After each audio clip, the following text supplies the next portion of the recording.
Hertfordshire policeman has been told to expect a prison sentence after being found guilty of sexually abusing a young girl 45 years ago. St Albans Crown Court heard that John Peck, now 80, started a relationship with the victim in Welwyn Garden City when she was aged 14 and he was 34.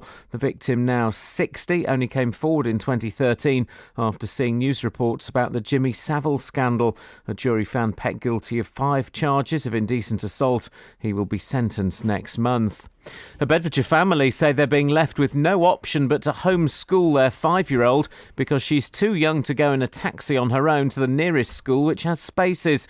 The Andrews family say Central Bedfordshire Council should provide enough places at local schools. More from Jessica Cooper. When Owen and Annette Andrew recently moved to Stotfold, they found there were no spaces at any of the 3 lower schools for their 5-year-old.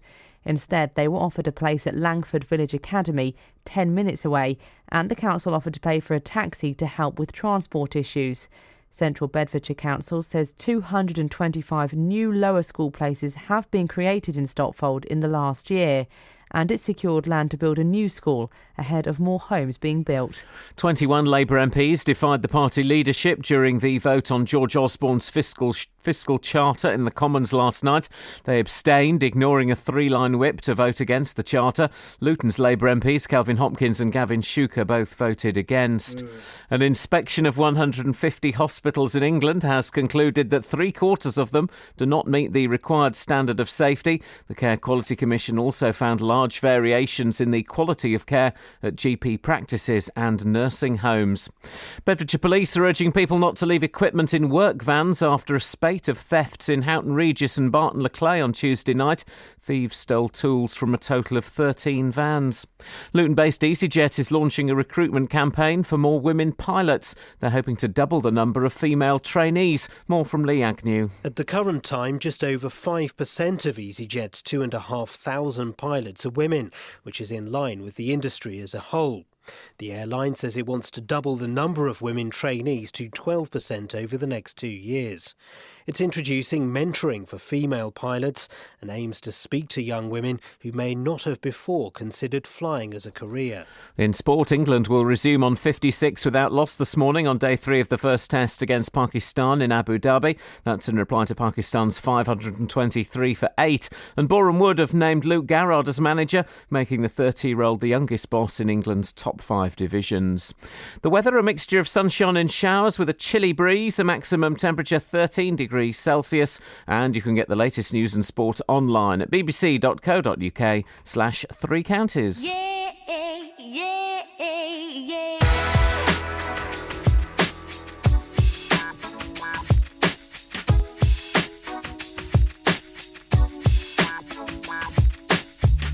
Always been told that I've got too much pride, too independent to have you by my side.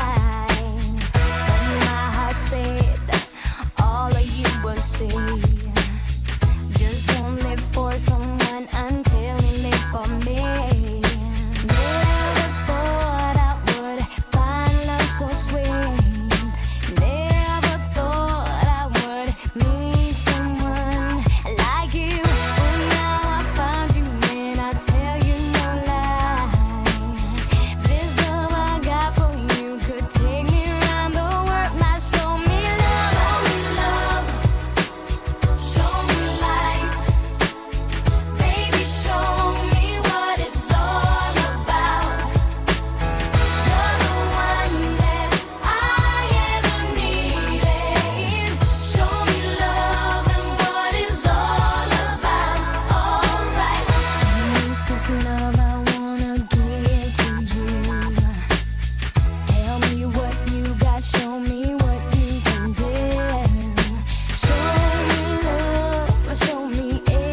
the only place that goes from that to this.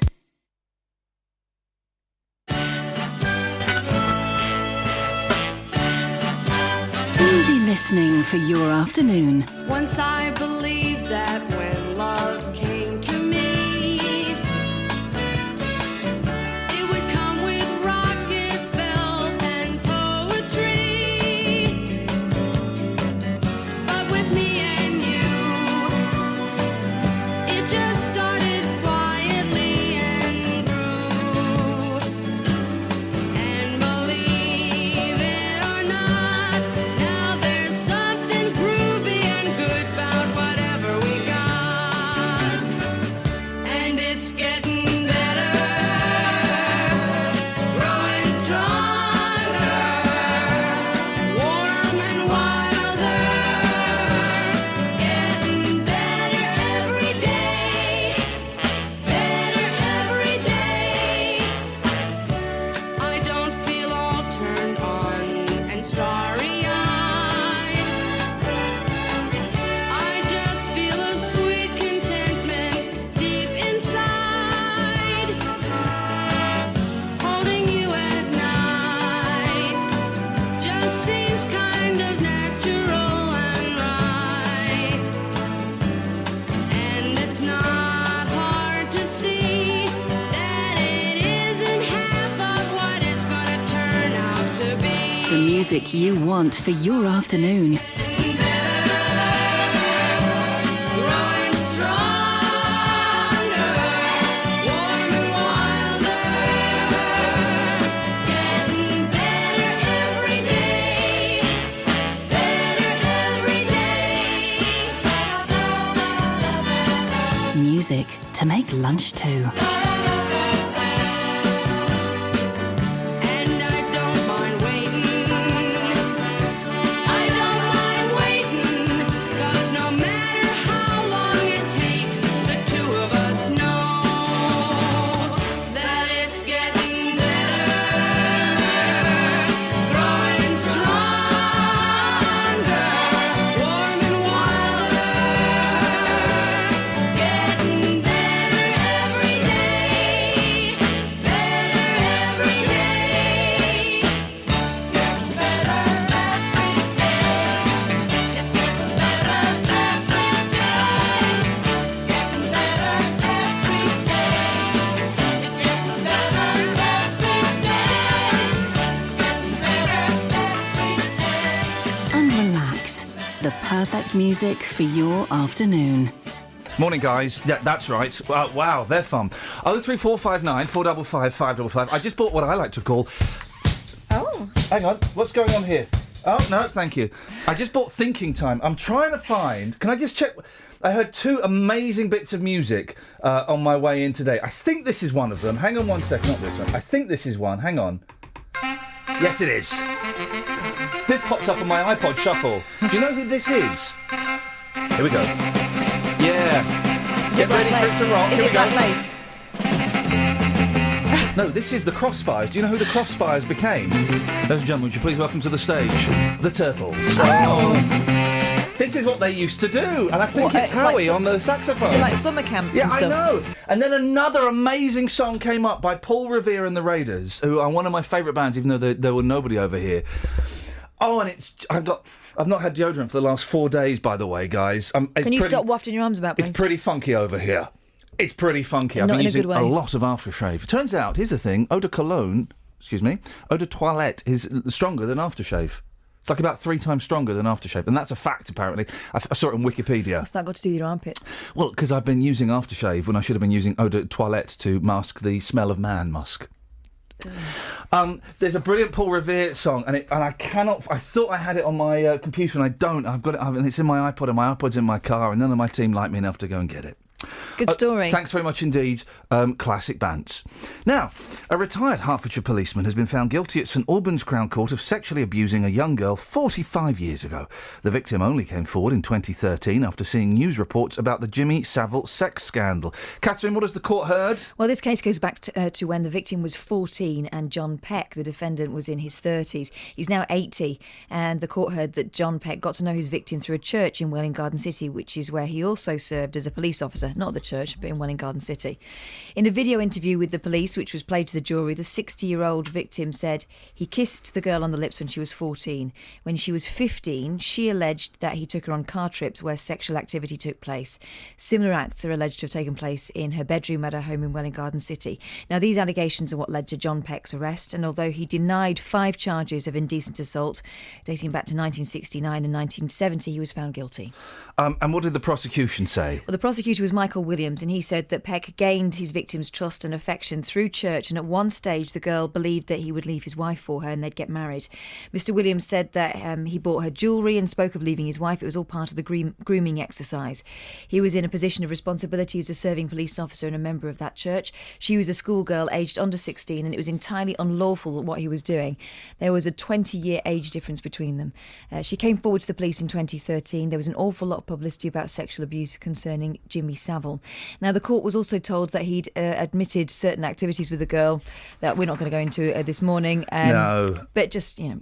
He did things you shouldn't be doing with a 14-year-old. Yeah, it was completely inappropriate, yes. The jury found him guilty of 5 charges of indecent assault, and sentence on him was adjourned until next month when reports have been compiled. He was granted bail but warned to expect a prison sentence. And someone's suggesting that... Well, we get this from time to time, that, it happened 45 years ago, it happened 30 years ago, it happened 20 years ago, that money grabbers, we shouldn't be following this. Who's banging on about that? Who's talking that nonsense this time? You're going to be speaking to him in an hour's time. Professor of Media and Criminal Justice at the University of Bedfordshire, John Silverman, says the power of victims has grown, not just in relation to Jimmy Savile, but there has been, in his words, an hysterical overreaction. He says there's no longer a happy balance, and at some point there'll be a reaction the other way. And in fact, the fact that this man was a policeman will probably have affected whether this crime was investigated. In the 80s and 90s, cases like this, according to Silverman, weren't given much priority, and if the case had come up 5 to 10 years ago, it probably wouldn't have been investigated. It would have been left to lie on file. Gosh, 03459 455 555. Might be a heavy show today. I'm feeling a heavy vibe. I'm also feeling a light vibe. I've been wanting to play this for ages because I loved this song. We started the show with a little bit of... Yeah, yeah. Kelly's going to clip that for me and send it to me.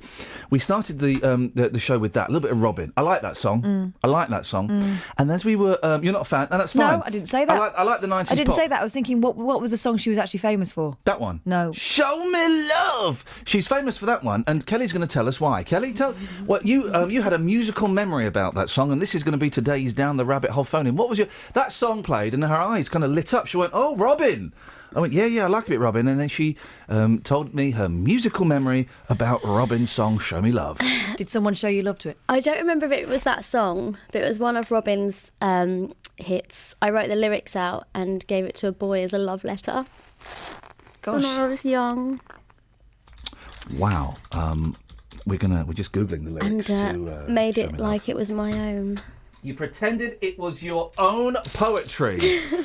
Robin. Wow. Robin. Was there no Britney available? Not at the time. Wowzers, okay. It was between that or Handsome. Ladies and gentlemen. So this is what the young... What was his name? Go on. I'm not telling you. Have you got some Coldplay to go into this? No. I might have, actually. I tell you what, let's do the travel and then we'll come back with production values. Travel news for beds, cards and bugs. BBC Three Counties Radio. In Beaconsfield on the A40, there's temporary traffic lights at Windsor Road, and also on the A44 Marlow Hill and High Wycombe, there's roadworks at the junction for Dawes Hill Lane, so when it starts to get busy later, there could be some queues there. Also in St Albans on the North Orbital Road, there are roadworks going on. There's a lane closed in each direction between the Park Street roundabout and the London Coney roundabout. And also looking at the train departure boards, there's no reports of any problems showing up so far this morning. Samantha Bruff, BBC Three Counties Radio.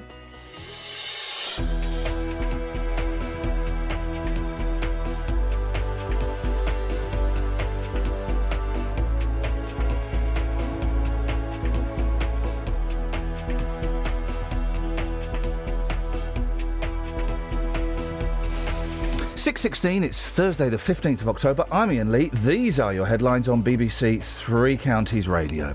A retired Hertfordshire policeman has been told to expect a prison sentence after being found guilty of sexually abusing a young girl 45 years ago. A family who moved to Stopfold in Bedfordshire have criticised the lack of school spaces and say they're being left with no option but to homeschool their 5-year-old.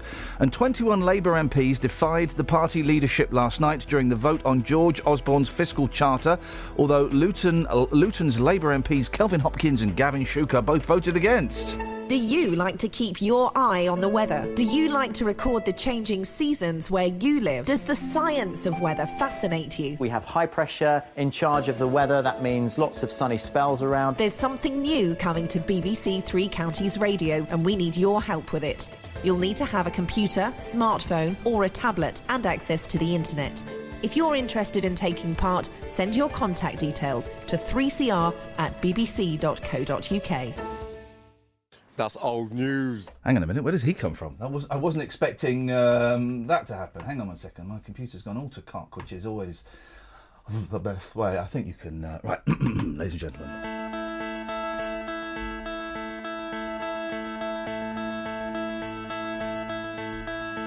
So imagine you're a young lad. How old was he, Kelly? He was older, which is even worse. Wowzers. Are we allowed to discuss? Yeah, only like 2 years Okay, older. well. I was about 12. I'd Okay, say. 12 and he was 14. Mm. You get a letter from a tiny little woman thing. This tiny thing is coming towards It's you. even smaller then. And you think, well, is she far away? No, she stood in front of me. You open the letter, and then this is what you read.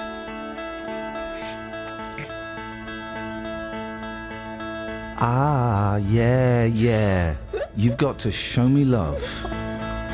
Heartbreaks and promises. I've had more than my share.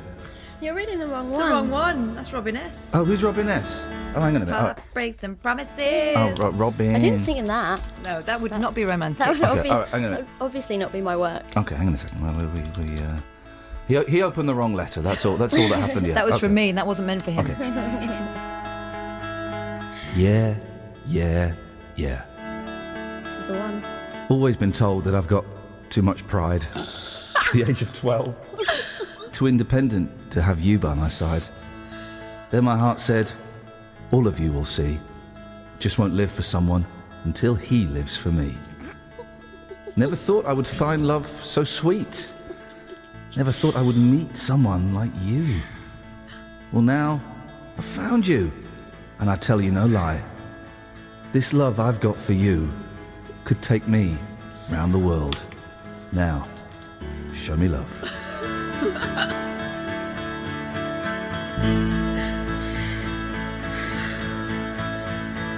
Show me love. Show me life. Baby, which he literally was at the time. Show me what it's all about. You're the one that I ever needed. Show me love and what it's all about. I can't even remember his name now. You're the one that I ever needed. That's not even... But then show me love and what it's all about. All right? Oh, there are several truckers right now who are pulling over. Make your own jokes. Don't waste this love I want to give to you. Tell me what you got. Show me what you can do. Show me love. Show me everything. Ooh. Then here's damning with faint praise. I know you've got potential. So baby, let me in and show me love. If I lay here, if I just lay here, etc., etc., etc. And on it goes. Thanks. You are so welcome, Kelly Bex. I think I found the music that I wanted to find. Is this the song?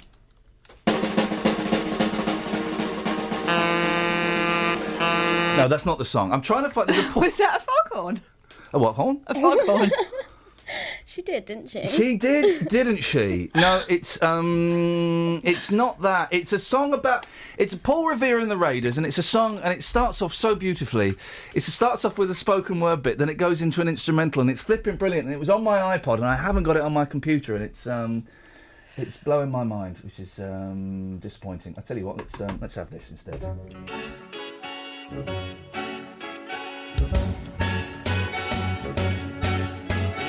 me and you, I do. I think about you day and night. It's only right to think about the girl you love and hope you die so happy together. If I should call you up in Amsterdam and you say you belong to me, and use my mind, imagine how the world would be so very fine, so happy together.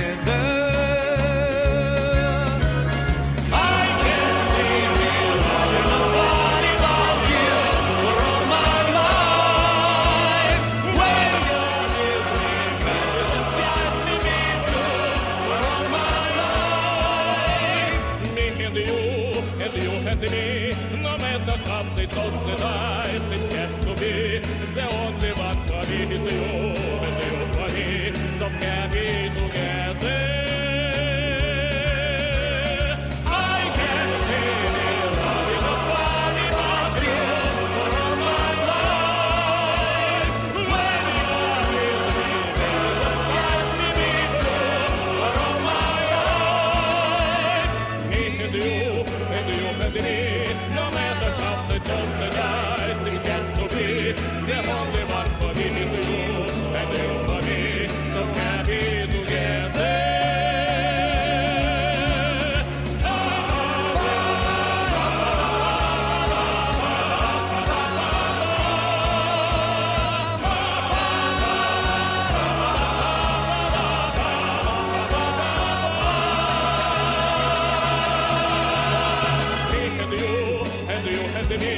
No matter how they toss the dice, it has to be the only one for me is you, and you for me, so happy together, so happy together, so happy together, so happy together, so happy together,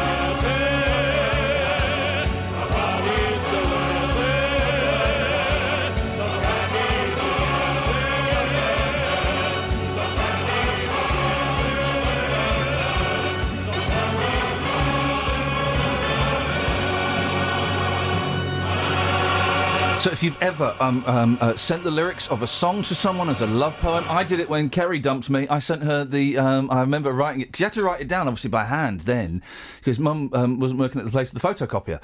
And I wrote down, ladies and gentlemen, the lyrics when Kerry dumped me to Love Is Only Sleeping by the Monkees. I got sent something. Oh, yeah, we've all been sent something. I got sent. Go on. It's embarrassing, but we can do it. Do you remember Extreme? Saying I love you, not the words I want to hear from you. Yeah. Boom. That's what I got along with it. It's a good Yin song. Yang necklace. Was it a mood yin yang necklace? Did it change with your mood? No. If you've ever used the lyrics of a song to try and gain favours, 03 459 455 555. David is in Hitchin. We're going to come to him after the news, because I want to move on to this story, if that's all right with Kelly. I'm assuming that we have the... yeah, there we go. The guest is all lined up, because Kelly knows what she's doing, despite everything. Now, a family from Bedfordshire say they'd rather homeschool their 5-year-old daughter than send her on her own in a taxi.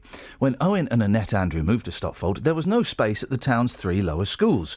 Central Bedfordshire Council offered to pay for a cab to a school 10 minutes away, but the Andrews feel their daughter is too young to travel in a taxi on her own. Well, Anne-Marie O'Leary is editor-in-chief at NetMums. Morning, Anne-Marie. Good morning, how are you? Yeah, I'm good, thank you very much. I would agree. I wouldn't put my 5-year-old in a taxi on his own every day.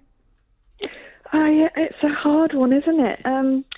I think schools and education are one of the key topics for mums, and sending your child a long way. A 5-year-old, that's their first year at school, isn't it? 5 years too young. 5 years is too young to put a kiddie in a cab on their own, obviously.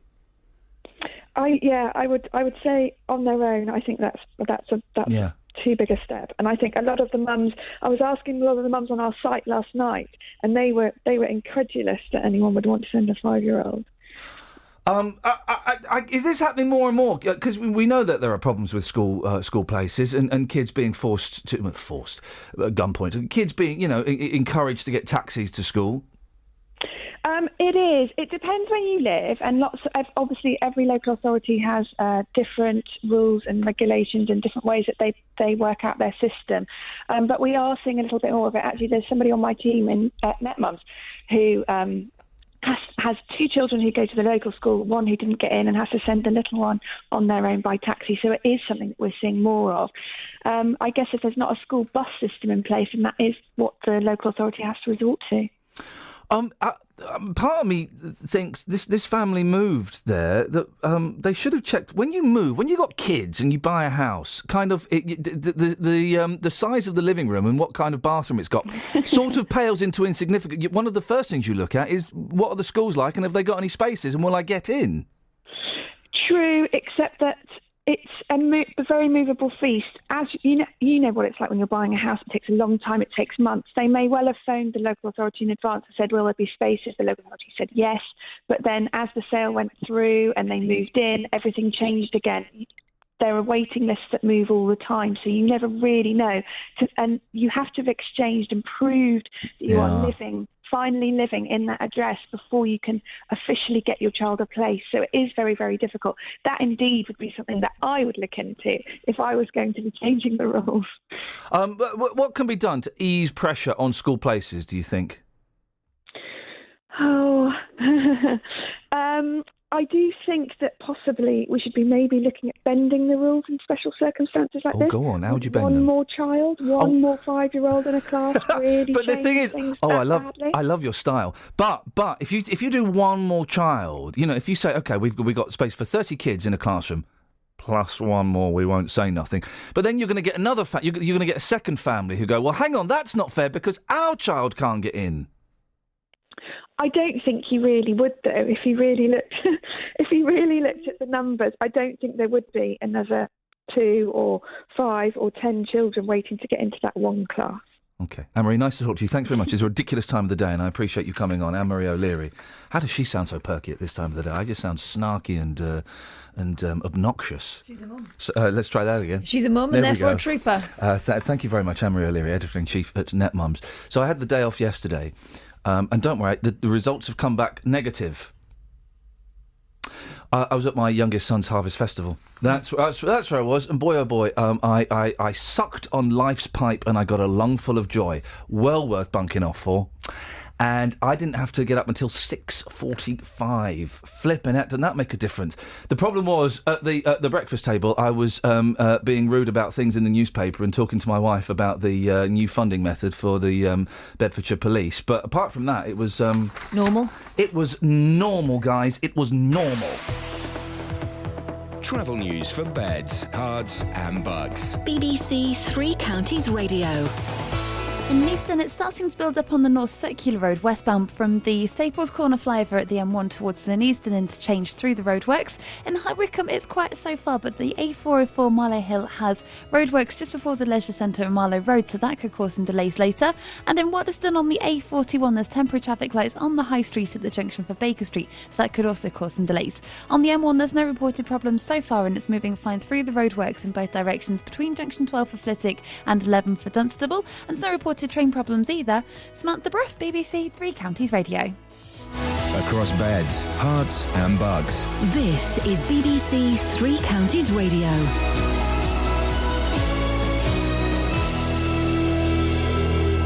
It's 6:30. I'm Simon Oxley. A retired Hertfordshire policeman has been told to expect a prison sentence after being found guilty of sexually abusing a young girl 45 years ago. St Albans Crown Court heard that John Peck, now 80, started a relationship with the victim in Welwyn Garden City when she was 14 and he was 34.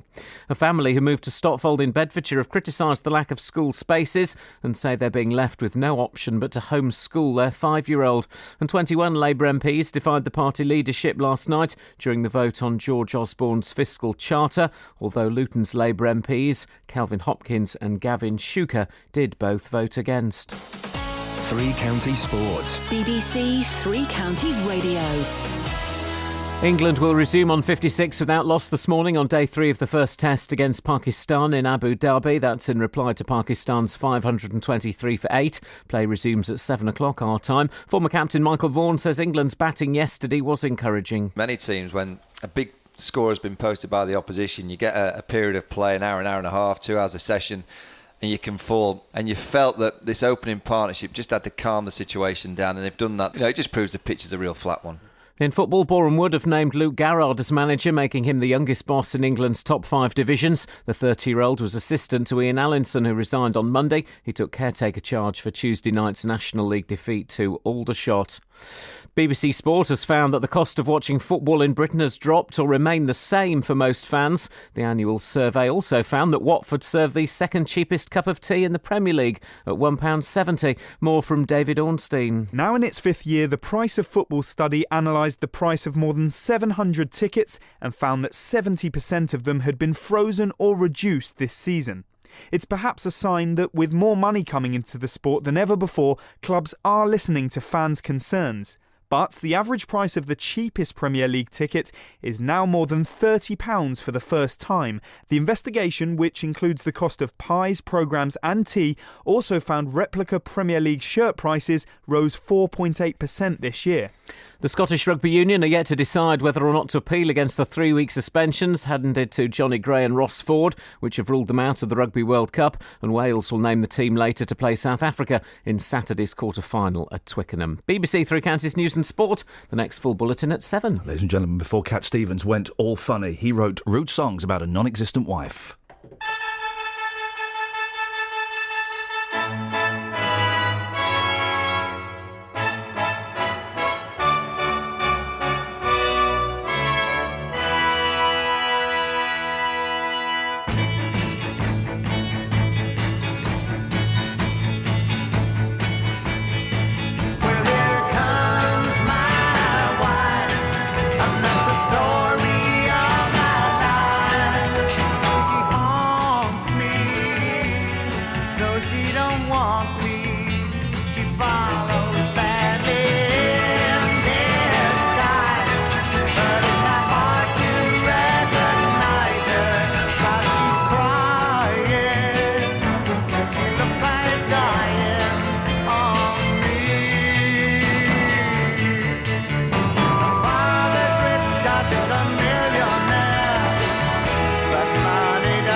Old news. Well, here comes my wife, and that's the story of my life. She haunts me, though she don't want me. She follows badly in disguise, but it's not hard to recognize her, 'cause she's crying. She looks like dying.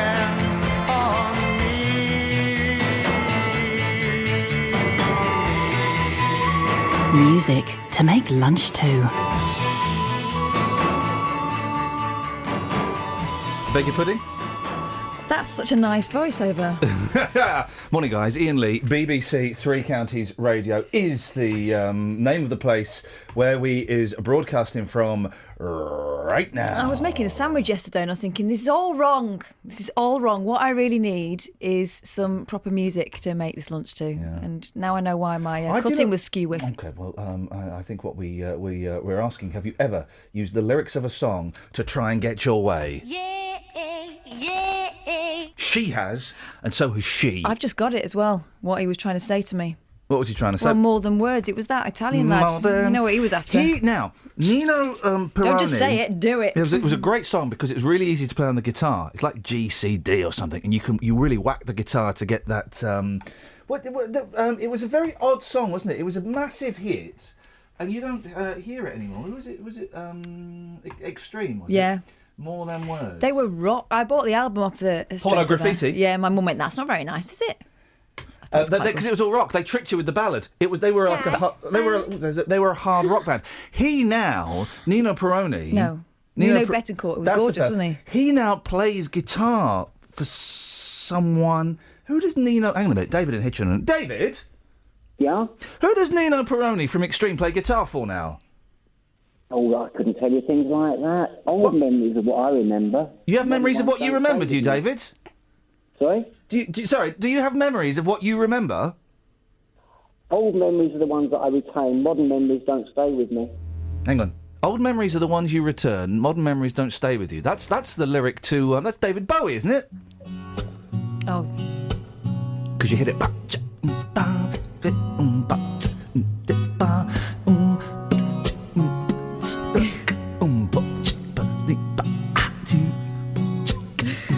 Actually miming this with a fake guitar.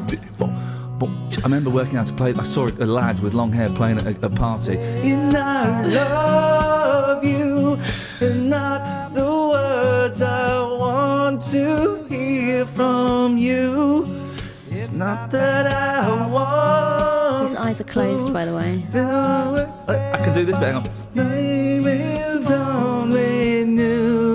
Here we go. How easy it would be to show you how I feel more than words. No, his hands are up in the air. It's all you ever do to make it real. Then you would have to say that you love me. Why not? 'Cause I'd already know. Starting to stand up.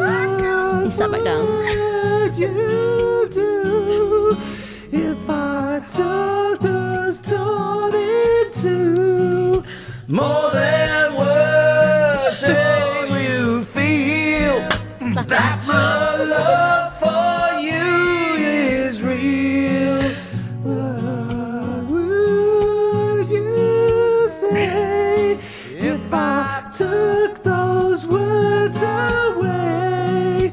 When you would... Oh, it all comes back. Suddenly I'm 15, not getting any action whatsoever, but I'm going for a party on the guitar. Just want to say, neither did Massimo Funicola. He got knout. That was good. Fair play, right? And be honest, the singing was good, the falsetto was sublime. David, what did you think to the singing there, mate? Yeah, I quite enjoyed it. Thank you. I bet you did. Could I explain something to you? Yeah, please do. Is it how to sing? No, I don't think so. We're having a bit of banter. We're having a bit of a laugh, David. Very simply, part of the reason I am as I am now is because I had a stroke about 7 years ago. Oh, blimey. Hang on a minute. Oh, we just turned that off suddenly. Hang on a minute. It's just got very, very serious. Let's, hang on a minute. I can find some... No. I can find some more appropriate... Anything other than you understand. Nothing more than that. No, I know, and I'm gonna find some appropriate... Hang on a minute, David. Hang on a minute. I'm gonna find some appropriate music because suddenly this is we've gone from flippant to very serious. So. No, it hasn't. Away you go. Tell us your story. No, it's very simple. As I say, about 7 years ago, I had a stroke. It took a large part of my ability to talk, and I've only been able to talk and function to the degree I can now about 3 years ago. But I'm not asking for any kind of sympathy because I can look in the mirror and say, this is who I am, and be happy with that. Yeah? David? Yeah? You're through to the next round. Well, there you go. You're an inspiration to many, many people in that case, David. We just thought you were a nutter, but we did. Could I get to the subject matter? Oh, I thought that was the subject. No, that was just an explanation. Oh, an explanation for the nation of the situation. Yeah, part of the reason why I now realise why I like Kelly is because we've done likewise. When I was about 55, I was at Stevenage College, and I wrote out the lyrics from the Byrds song, I Wasn't Born to Follow. Oh, yeah. And now, I don't know if you ever traced those words, but they are very sexual. They are actually based on likening a woman's presence to the beauty of the countryside. I've got the words here if you wish me to read them out. Do you know what, David? What's the song called? I Wasn't Born to Follow. Okay, do you know what? There is nothing that would please me more than hearing you recite the lyrics to the Byrds' I Wasn't Born to Follow. I mean, honestly, that would make my day. So, David, in your own time, it's over to you. Okay, now the first two lines start with alluding to drugs, obviously. Oh, I'd rather go and journey where the diamond mist is blowing and run across the valley beneath the sacred mountain and wander through the forest where the trees are nature's prisons and break the light in colours that no one knows the names of. And when it's time, I'll go and wait beside the legendary fountain till I see your form reflected in its clear and jewelled waters. And if you think I'm ready, you may lead me to the chasm where the rivers of our vision flow into one another. I would want to die beneath the white cascading waters. She may beg, she may plead, she may argue with her logic, and mention all things I'll lose that really have no value. In the end she will surely know I wasn't born to follow.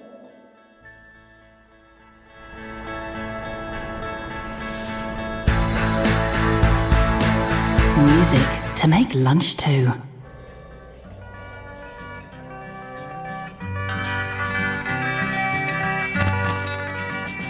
So I'd rather go and journey where the diamond crescent's glowing and run across the valley beneath the sacred mountain and wander through the forest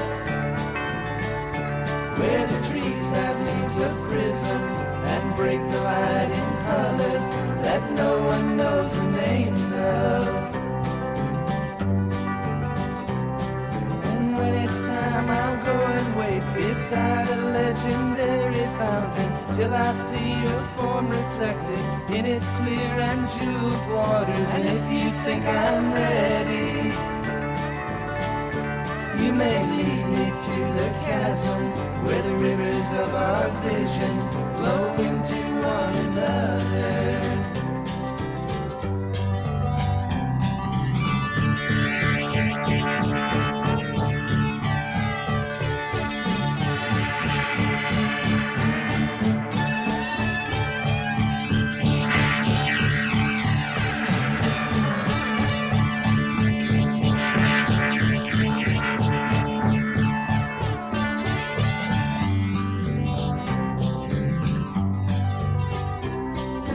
I will want to dive beneath the white cascading waters. She may beg, she may plead, she may argue with her logic and mention all the things I lose that really have no value. In the end, she will surely know I wasn't born to follow.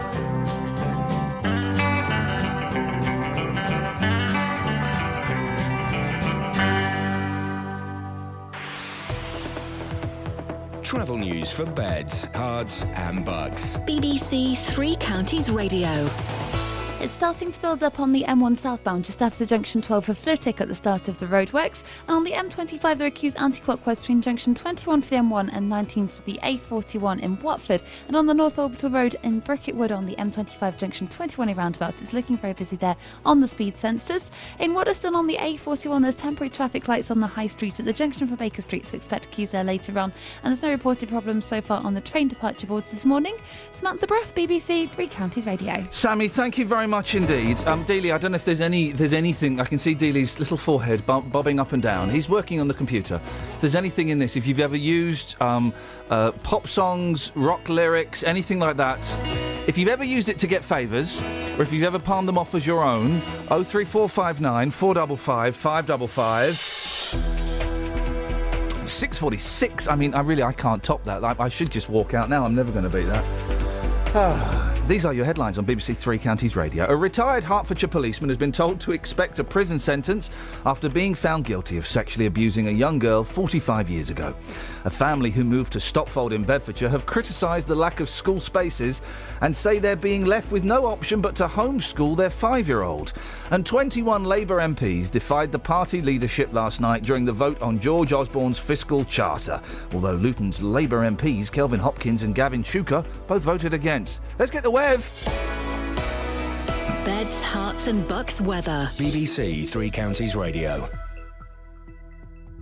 Well, the weather's going to be remarkably similar to how it was yesterday, but for many of us it won't be quite as bright or as chilly a start as we saw yesterday. So, lots of blue skies around yesterday. I think really quite cloudy this morning, but temperatures aren't quite as low as we had them yesterday morning. So that's one bit of good news there. But cloud amounts will generally increase through the course of the morning. We're going to start to get some showers as well. Most of the showers are going to be quite light. We could see the odd sharper one, particularly across parts of Hertfordshire, I suspect, and it will feel quite chilly all the time with all of that cloud around. More cloud than we saw yesterday, and particularly so in exposure to that northeasterly wind. It's going to feel quite cool, and temperatures today probably no higher than around 12 or 13 Celsius. That's 55 in Fahrenheit. So quite a cool feel to the day again. And then overnight tonight we'll see temperatures drop to around 7 or 8 degrees. There will be some showers at first, but they'll gradually fade away through the course of the night. And then into tomorrow, probably a drier day actually across the three counties, but there's still going to be a lot of cloud. We'll still see that breeze, and it will probably pick up tomorrow as well. So feeling just that little bit windier and probably a little bit cooler as well. Again, highs are probably around 12, maybe 13 Celsius, 55 in Fahrenheit. And nothing much changes over the course of the weekend, but there will be the odd shower popping up here and there at times. We'll only start to see some changes into the beginning of next week. That's the forecast. Cheers, my dears. Three Counties Sport. Every Saturday, Three Counties Sport brings you the best coverage of your local team. This week, we'll bring you commentary on MK Dons versus Blackburn. Daniel Powell has scored an absolute worldie. Luton at Crawley. Here's McGeehan, right-footed, powers it in. Keeper, I think, got a hand to it. Stevenage hosting Wickham. And Stevenage, from 2-0 down, have got themselves back into this game. What a goal! What a goal by Wickham Wanderers. It's Michael Harriman. And then Watford at home to Arsenal. And Igalo's put Forrest on the floor, and Audio Igalo equalises for Watford. Three Counties Sport. Saturday from 2, here on BBC Three Counties Radio.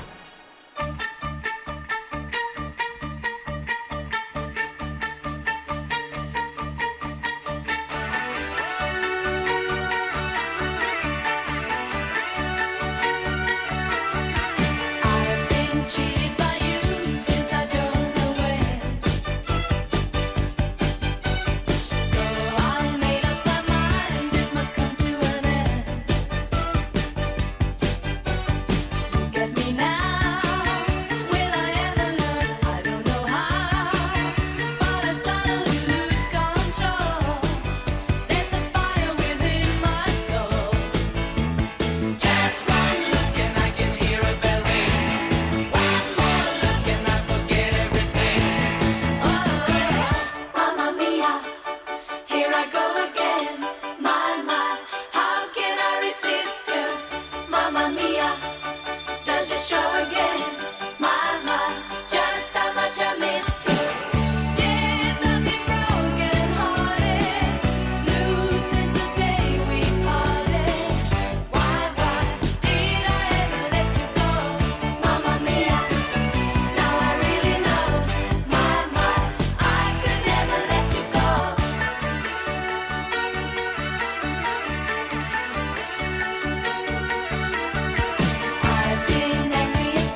This is Iain Lee on BBC Three Counties Radio.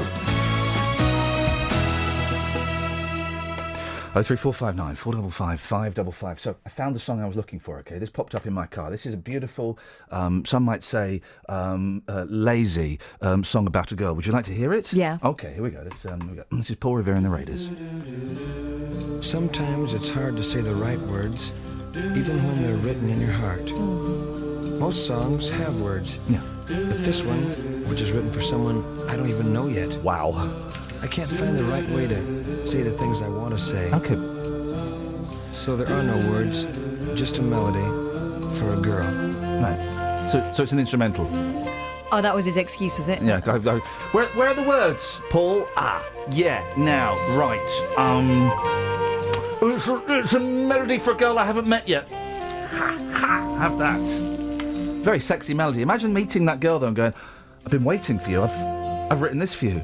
What's this? This is creepy. You're dumped. We never found out how David's story was concluded, whether he got the girl of his dreams. Part of me doesn't want to know. Part of me thinks I know. If I'm completely honest, part of me thinks I know. Yeah. Who does Nino Peroni from Extreme Play for? He plays guitar for someone that I like, I think, which is The odd. 5-star? No. It's genuinely, he's If Nino's listening, 03459 455. Oh, hang on a second. He's ringing now. David in Hitchin is calling back. Let's just whack him straight through, Kels. This is very exciting. We're going to find out. Yes, David? The answer to that question is very much a yes. You got what you were after? We both had a fabulous time. Thank you very much indeed. Wowzers. She went home, he went for a burger. Well, that's great news. Absolutely. It's hard to say the right words, even when they're written in your heart. I've never listened this far. Most songs have words, but this one doesn't. Which is written for someone I don't even know yet. Hang on a minute. Words. We're in a loop. I can't find the right way to say the things I want to say. Not knowing her It's just name a in that. melody for a girl. Wow. What a lazy Honestly, chancer. I love Paul Revere and the Raiders so much. Speaking of Paul Revere and the Raiders, here's Paul.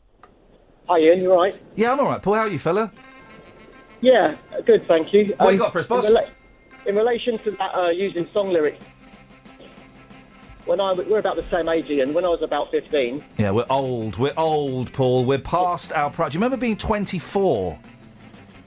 Yeah, vaguely. 20s, yeah, 20s were a bit of a blur, but... 20s and a bit of my 30s were a bit of a blur. Anyway, yeah, go on. So you're 15 years old. Go on. Do you remember the days you done coursework that it went towards your final exam and your exams? I do. I believe they're called GCSEs, yes. Basically, they were a DOS for 2 years, yeah. Yeah, it was a certificate to prove you went to school, really. Yeah. I on one Friday afternoon, English, we got a homework to do. We had to do a poem on weather. Bit rain, bit. Anyway. Yeah. Please tell me you wrote the lyrics to "It's Raining Men" by the Weather Girls and handed that in. Yeah, very similar, but I thought the teacher would know that one, so I picked. My dad was the ELO fan, so I picked a song called "The Rain Is Falling." Yes. And, I got an A4 sheet and done it on landscape, and I'd done a pencil skyline of a city, if you like, and then I wrote the lyrics to "The Rain Is Falling," and I handed it in. And then when I checked my homework, about a few days later, I got an A. Oh. And the teacher put, "Did you really write this, Paul?" And I sent it back saying yes, and then put a plus by it. Wow. So he upped your grade because you lied.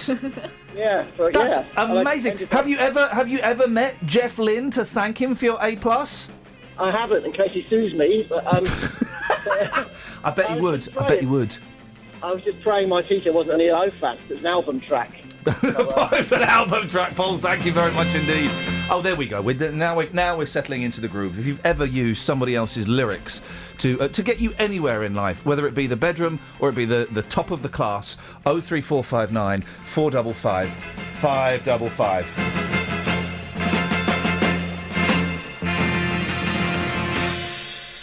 Well, that fitted nicely, didn't it? What you got for us in the papes? A French couple has been banned from naming their son Prince William. Oh, why is that then? The parents said they thought the connection with the British royal family would be useful, but a court ruled that using Useful. Prince William as an extended first name could lead to a lifetime of mockery. Yeah. Gosh, the French courts step in. The couple from Perpignan in southern France, who can't be identified for legal reasons, they're called Marie Antoinette and Prince Charles, There we go. then asked if they could use the name Mini Cooper after the classic British car. Yeah, these guys are obviously nuts. That too was overruled. The court cited an article of France's civil code which allows judges to protect a child from a potential lifetime of mockery by overruling the parents, a French legal source explained. In the last year, a court in Valenciennes, northern France, has banned one couple from naming their daughter Nutella after the chocolate spread, of course, and another from calling their baby girl Strawberry because both youngsters would face being mocked. Well, but they've still got names like Pierre and Michel when it means Michael and stuff, so they're getting mocked now. Until recently, you had to choose your French baby's name from a list. Until 1993, babies in France had to be given a name from a list deemed acceptable by government. Yeah, it's true. The list was scrapped, but a court can still ban names if they decide it's too flippin' stupid. Ladies and gentlemen, the French.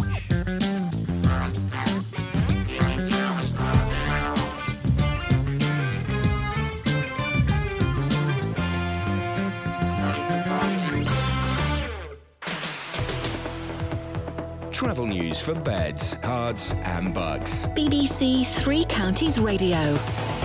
It's slow on the M1 southbound just after junction 12 for Flitwick at the start of the roadworks, and looking at speed sensors on the A5 through Hockliffe, it's starting to look a little busy now northbound, and on the A1M southbound it's very busy at junction 2 for Welham Green. In Neaston on the North Circular Road there are queues heading towards the Neaston interchange, and they're back from the M1 at the Staples Corner flyover because of roadworks where it's down to 2 lanes each way, and in Beaconsfield on the A40 there's temporary traffic lights at Windsor End, so that could cause some delays when it starts to get busier, but it's looking fine so far this morning.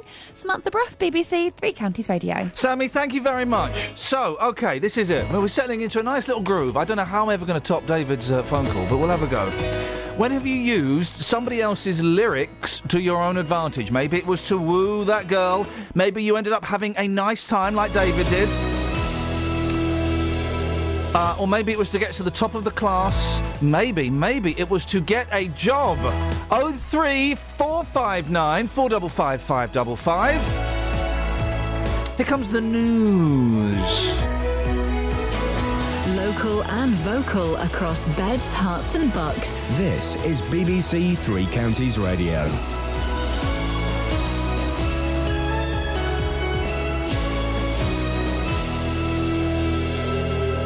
It's 7 o'clock. I'm Simon Oxley. The headlines: former Hertfordshire policeman guilty of historic sex abuse, family criticise lack of Bedfordshire school places, and Luton Airline recruiting more female pilots. BBC Three Counties Radio.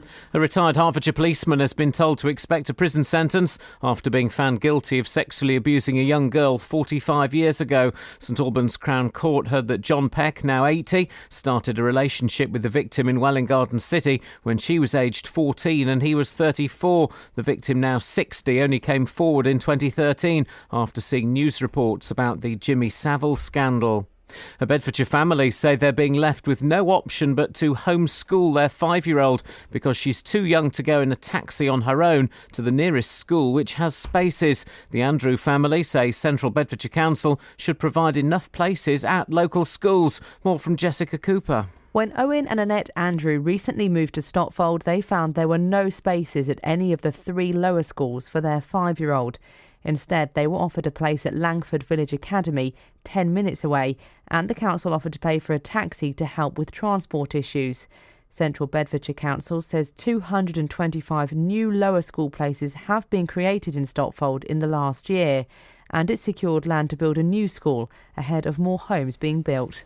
21 Labour MPs defied the party leadership during a vote on George Osborne's fiscal charter in the Commons. They abstained, ignoring a 3-line whip to vote against the charter. Luton's Labour MPs, Kelvin Hopkins and Gavin Shuker, did, though, both vote against. An inspection of 150 hospitals in England has concluded that 3/4 of them do not meet the required standard of safety. The Care Quality Commission also found large variations in the quality of care at GP practices and nursing homes. Bedfordshire Police are urging people not to leave equipment in work vans after a spate of thefts in Houghton Regis and Barton le Clay on Tuesday night. Thieves stole tools from a total of 13 vans. Luton-based EasyJet is launching a recruitment campaign for more women pilots. They're hoping to double the number of female trainees. More from Lee Agnew. At the current time, just over 5% of EasyJet's 2,500 pilots are women, which is in line with the industry as a whole. The airline says it wants to double the number of women trainees to 12% over the next 2 years. It's introducing mentoring for female pilots and aims to speak to young women who may not have before considered flying as a career. In sport, England are resuming on 56 without loss this morning on day 3 of the first test against Pakistan in Abu Dhabi. That's in reply to Pakistan's 523 for 8. And Boreham Wood have named Luke Garrard as manager, making the 30-year-old the youngest boss in England's top 5 divisions. The weather, a mixture of sunshine and showers with a chilly breeze, a maximum temperature 13 degrees Celsius. And you can get the latest news and sport online at bbc.co.uk/3 counties.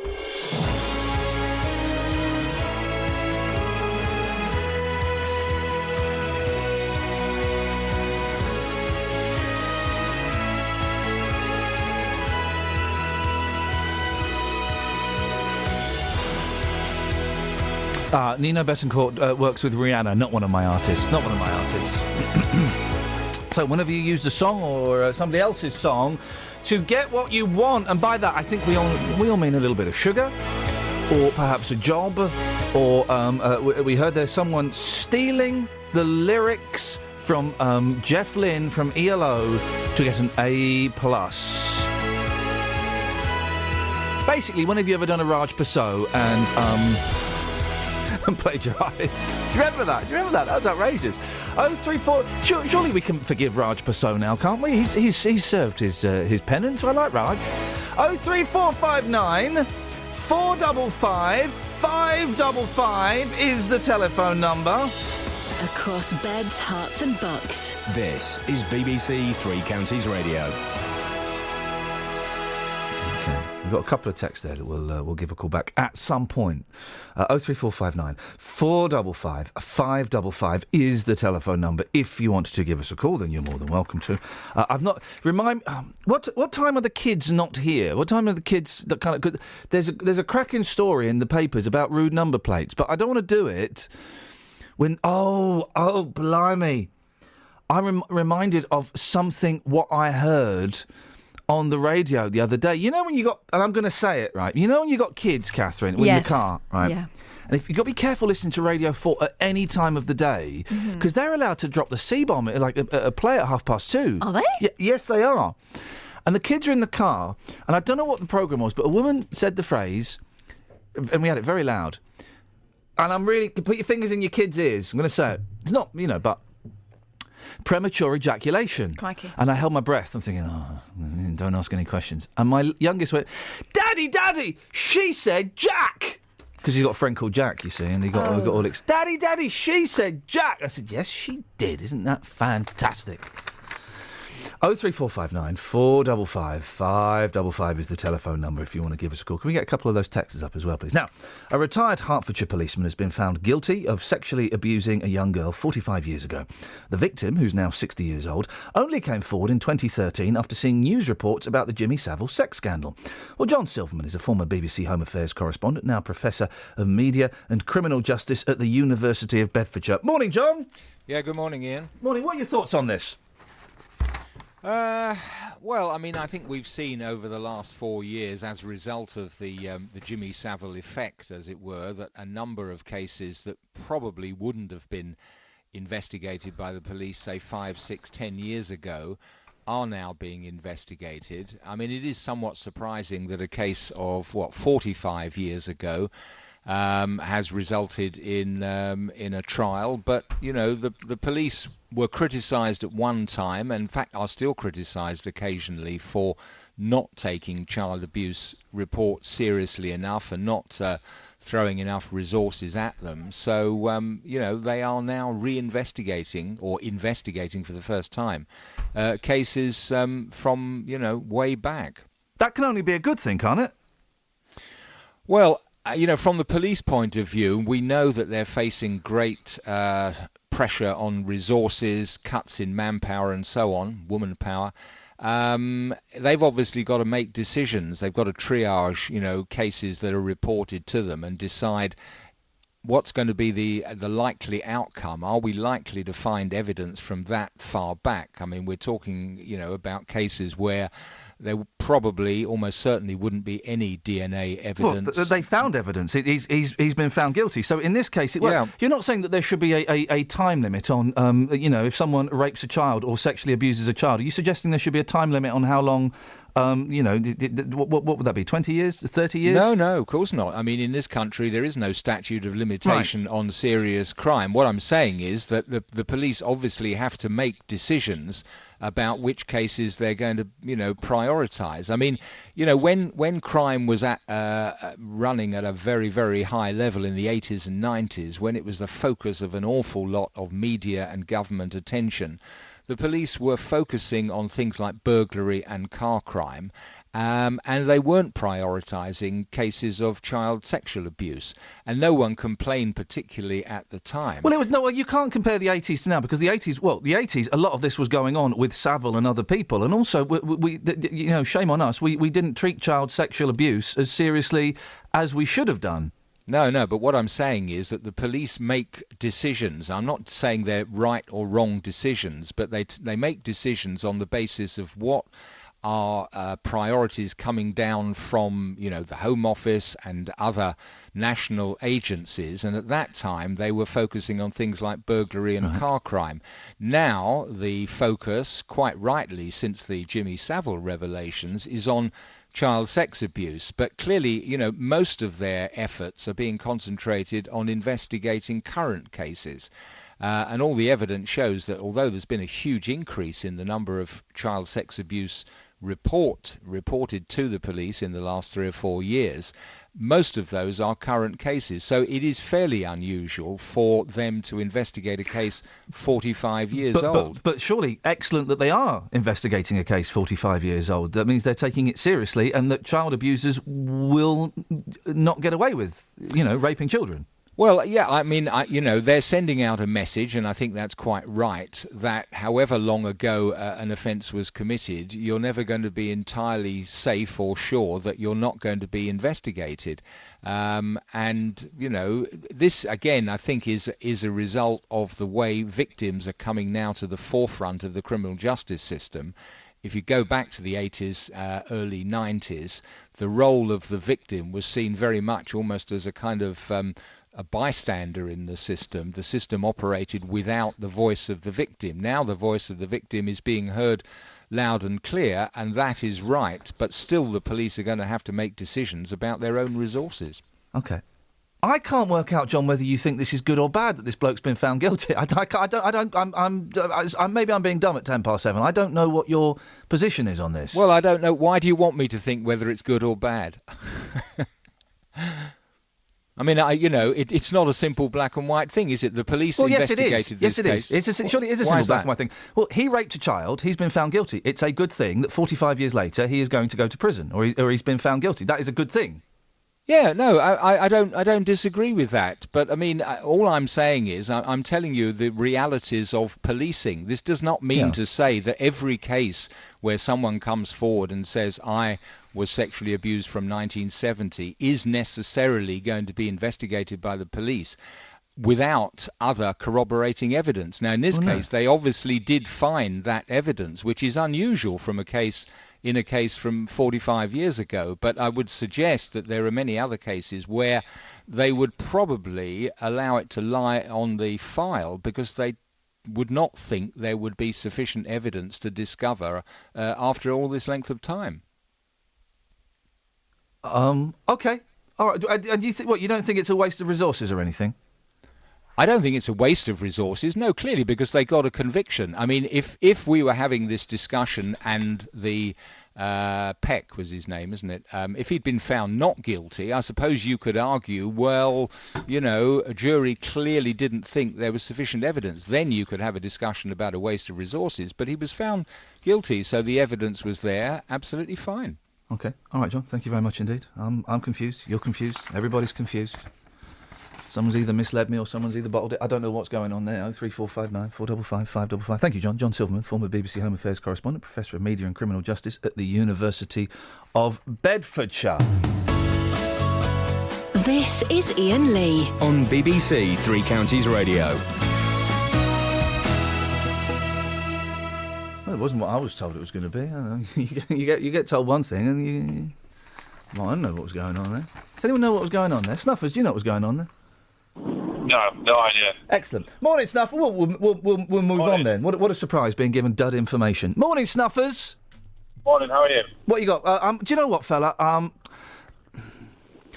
all right. I've got a sore bottom, but I'm all right. Okay, I won't ask any further. No, don't ask any details. No names, no pack drill. But just, well, it's not. I won't go into detail because but I just, I'm a little bit sore. Gosh. Sorry. Don't ever ask him how he is again, anybody. Well, this is the thing. No, this is the thing. Because he'll tell you. This is what I hate about everybody, right? How you doing? Do you know what, actually? I'm feeling lousy, and last night I was thinking about jumping off a bridge, and you give that answer out, and people go, oh no, just wanting to know if you're...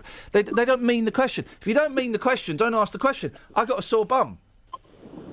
I definitely meant it. Okay. Why? No. I shouldn't. No. How are you, Snuffers? And I mean that question. I want to know. How are you? I'm good. My phone battery is dying, so it might go halfway through. Okay. Well, what you're doing there is you're very politely hurrying me up, and I like that. You're getting to. All right, let's have it, Snuff. What you got? I once tried to woo a girl by using the lyrics from a Disney film, and it ended very, very badly. Do you want to hear the lyrics? Of course, I want to hear the lyrics. Ladies and gentlemen, please, Snuffers, use these lyrics from a Disney film to try and woo a young lady. Away you go, sir. Okay, it was, as morning hues of sun-swept fire caress your passion face, alone with the pure desire, a lifetime spent with grace. My lonesome heart would surely break if we were soon to part, but for now my soul will sing aloud as you dance into my heart. And she then turned around and said, "Is that from the Three Musketeers?" Busted. Oh no, mate! What? Were you honest? I was just like, damn, I've been rumbled, and just panicked and just kind of ended the conversation, sloped off, and tried to avoid her for the rest of my life. Ladies and gentlemen, thank you very much indeed. We can take that out onto the streets as well if you've ever had to avoid somebody. Ever. 03459 455 555. We'll take some of that. I watched a film the other day and I used to have the soundtrack. I never saw this film. We didn't go to the pictures a lot when I was a kid. We were poor. I did go and see Popeye, though, and I love Popeye with Robin Williams. I did go and see also a film that no one else has ever seen. Elliot Gould and Bill Cosby. The Devil and Max Devlin. Never seen that? I think I have seen that. Great film! Great film! Bill Cosby, he's the devil. How prophetic. But I was going somewhere with that. Oh, yeah. So I had the Rescuers soundtrack album, Disney film, The Rescuers. They were mice, weren't they? They were mice. RESCUE, Rescue Aid Society. I remember I copied the cover for a drawing competition at school and it got put up on the wall and everything. And then I saw The Rescuers was on Netflix the other night. We watched it last week for the first time. What a load of old rubbish. So, we've got three things. Ever used somebody else's lyrics to get personal gain? Ever had to avoid somebody? And have you ever been really, really excited about something only to be incredibly disappointed? 03459 455 555. Travel news for beds, cards and bugs. BBC Three Counties Radio. There's been an accident on the A1 Great North Road at the Black Cat roundabout southbound, so it's partially blocked and it's causing delays from the St Neots junction. On the M1, it's slow southbound through the roadworks from junction 12 for Flitwick to 11 for Dunstable, and it's also busy now on the A1M southbound between junction 7 for Stevenage, and the A414 Park Street's looking slow around the roadworks at the Park Street roundabouts. In Bricketwood on the North Orbital Road at the M25 junction 21A roundabout, that's looking slow on the speed sensors, and it's also busy on the M25 between junction 24 for Potters Bar, anti-clockwise to junction 23 for the A1M at South Mims. Samantha Bruff, BBC Three Counties Radio. Sammy, if you could have just heard the sentence I uttered off air, I mean, gosh. Absolutely potty-mouthed. And I meant every single word of it. They are. 7:16, Thursday, the 15th of October. I'm Iain Lee. These are your headlines on BBC Three Counties Radio. A retired Hertfordshire policeman has been told to expect a prison sentence after being found guilty of sexually abusing a young girl 45 years ago. A family who moved to Stopfold in Bedfordshire have criticised the lack of school spaces and say they're being left with no option but to homeschool their 5-year-old. And Luton-based EasyJet is launching a recruitment campaign for more women pilots. They're hoping to double the number of female trainees.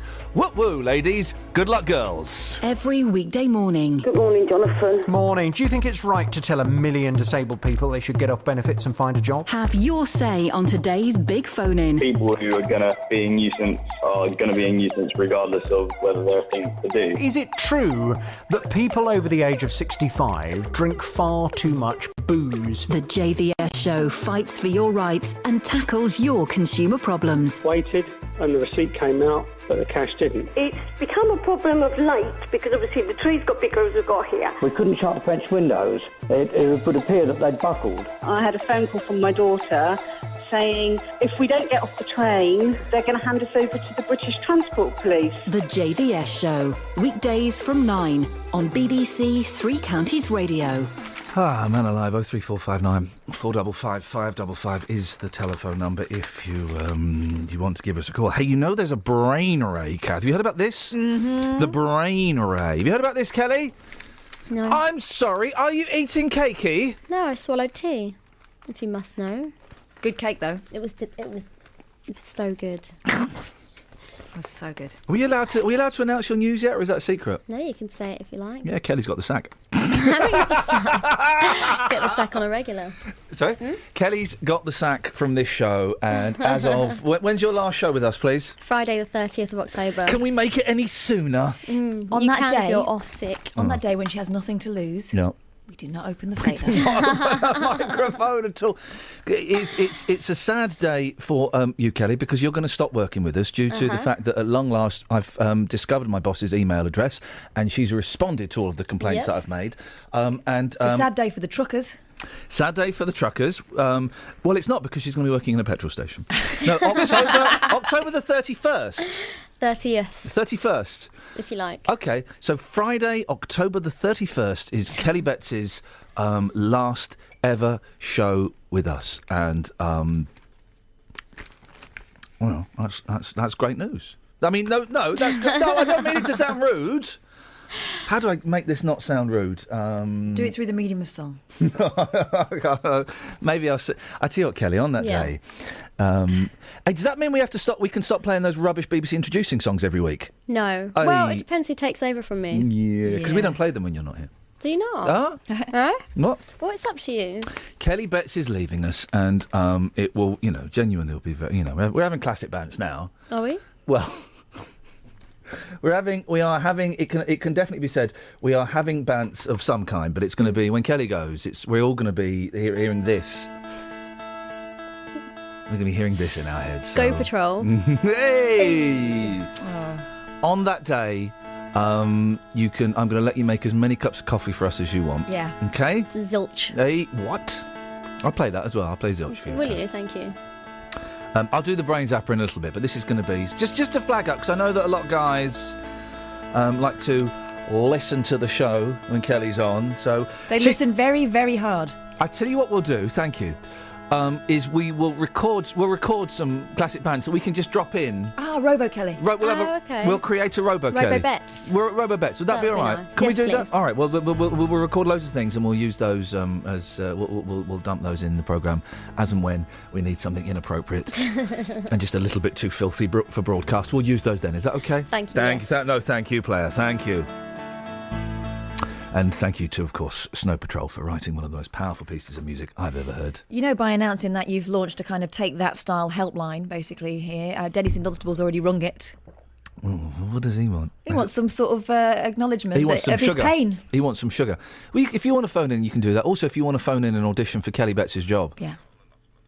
You can hear him. Yes. Okay, all right. Thank you, Dennis. Bye, Dennis. What did Dennis have to say? He said he congratulated me on my job as Director General of the BBC. Is that what you got? Flippin' heck. They probably would these days because you're like a midget woman. That's 2 boxes. 3 boxes.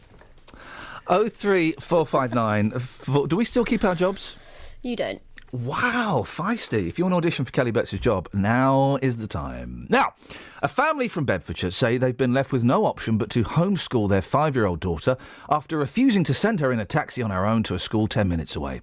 The Andrews recently moved to Stotfold, but when they applied to all 3 lower schools, they were told they were full. Well, it's not the first time we've heard of a shortage of spaces in Stotfold. Last April, 20 families were denied places. We can speak to the dad now, Owen Andrews. Morning, Owen. Good morning. So, how did it work? Did you check the schools before you moved there to see if there was going to be space? We would have loved to, except our application would not be accepted until we exchange contracts. And obviously, by the time you've done that, there's no going back. If we found out at that point that there were no spaces, we couldn't have decided not to move because we've exchanged contracts. So our application was accepted at that point. Yeah. We moved, and then we got the news that, sorry, all 3 schools are full in year 1. We've got nothing for you. How do you find it? Is it you get you come downstairs one morning and there's the letter? Is that how it works? Basically, yes, that was it. Yeah, we got the letter. Actually, I think that might have been a phone call. The later appeal was certainly resolved by letter. But it was devastating. We've never known a situation like this. And so it's being suggested that she gets a taxi to school. Is that right? Yes. Well, apparently, I mean, we didn't know all the laws and regulations around this situation at all. We'd never come across this situation, but the council said that they were legally obliged to find her a position in a school, which they did. They said the nearest one was in Langford. Obviously, there are schools nearer than Langford to Stotfold, but they come under North Hart, so that's no use to Central Beds. Right. I said, well, the problem is I can't guarantee to be able to take her there and pick her up every single day because of my work schedule. They said, no problem. Well, we're obliged to get her there too, so we'll offer a taxi. Who puts their 5-year-old daughter in a car with a stranger? We turned that down flat. I mean, I understand that the taxi driver is probably okay. Oh no, I wouldn't put my 5-year-old into a taxi with someone. No, I wouldn't do that. You've always got that nagging doubt in your mind, and it's our job to keep her safe. We're not going to put her at any element of risk whatsoever. We had to turn that down, so we're left with nothing. So why can't you take her? Basically, my working hours mean that I can take her in the morning, but I'm not always available at closing time at the school to pick her up. My wife doesn't drive. We're not prepared to use the taxi. We've only just moved to Stotfold. We don't know a soul in the area yet who we could ask for lifts. But then how do you ask for lifts every single day anyway if my work got in the way of picking her up? So we're just left with no way for her to get home on certain days of the week. I don't know the area at all. So you obviously know it better than me. Can't your wife get a bus to pick her up?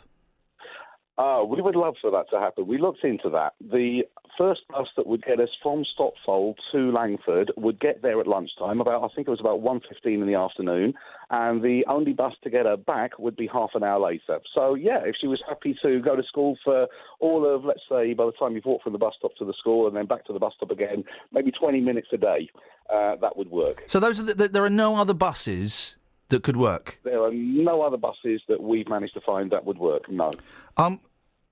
Can your wife learn to drive? That is our intention, yeah. That's actually been our intention for quite a while, but we just haven't got around to that yet. But yes, I mean, she can learn to drive, but obviously that takes time. Our daughter needs to be in school now. Yeah. She needed to be in school from last month. I mean, how long would it take for your? I'm just looking at all the options, okay? Just because I know that other people will phone up and say, well, why didn't you ask him this? This is just why I'm asking, sir, and I appreciate you asking. How long would it take for your wife to walk there? About 8 miles, probably in the region of 2 to 3 hours, I would imagine. Okay. Cycle? Cycling is not something that is really feasible. Why is that? There are minor health implications. Okay, fair enough. Don't need to say any more. And obviously, my daughter being 5 doesn't really know how to ride a bike yet. No, but you get those little you get little strap-on seats, don't you, for kiddies on bikes? I saw someone doing it the other day. I personally wouldn't. Yeah. But what about does the school have any after-school clubs? We haven't looked into that. I don't know about that. But it's not a case of me having to pick her up from school later because of my working hours. It's a case of having to pick her up earlier. Later, I will still be at work. I work for the entire evening until past midnight. So that wouldn't solve anything for us. And when we're parents, we kind of, we have to change things, and we have to, we have to be flexible around our kids and around our school. That's kind of part of being a parent, isn't it? Can you not go and befriend some of the parents and see if you can get kind of a car sharing club going? That's not really.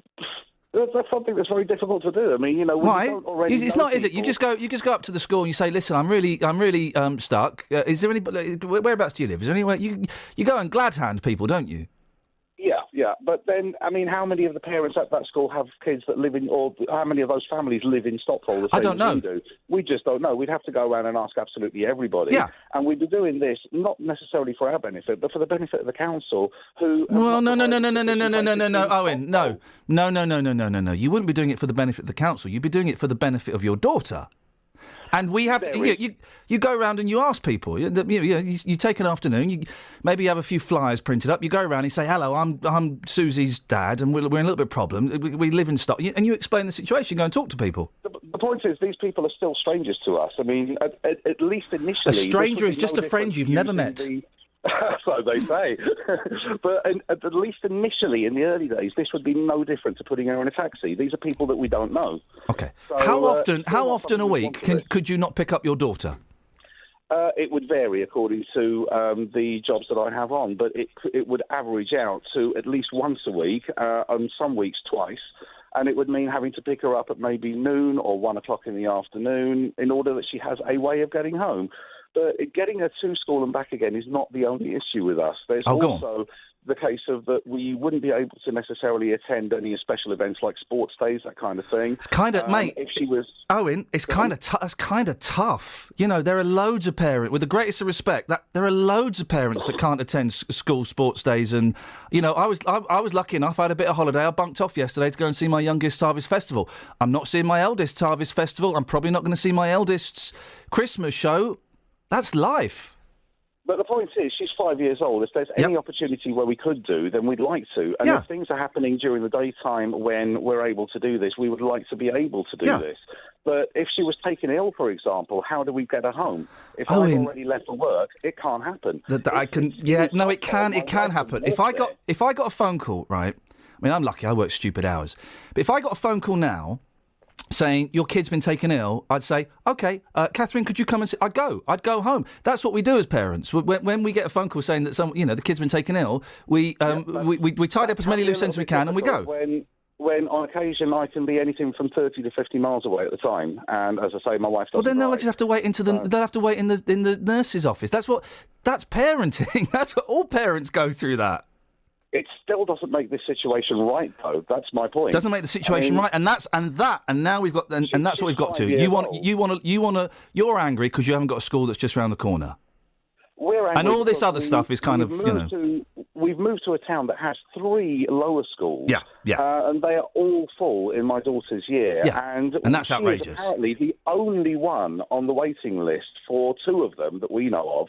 And yet they will not allow a 31st child in due to the fact that it would be of major detriment to the other 30. Well, you can't, can you? You can't. Once you've got to have a limit, haven't you? Once you kind of. But you're. Well, if the limit is that strict, then why is there this appeals process that we went through that we consider to be a bit of a farce? To consider whether they should allow in the 31st, and they decided that they shouldn't. I totally get why you're angry, and you're angry because you can't get your kid into a school that's just around the corner. But that isn't possible.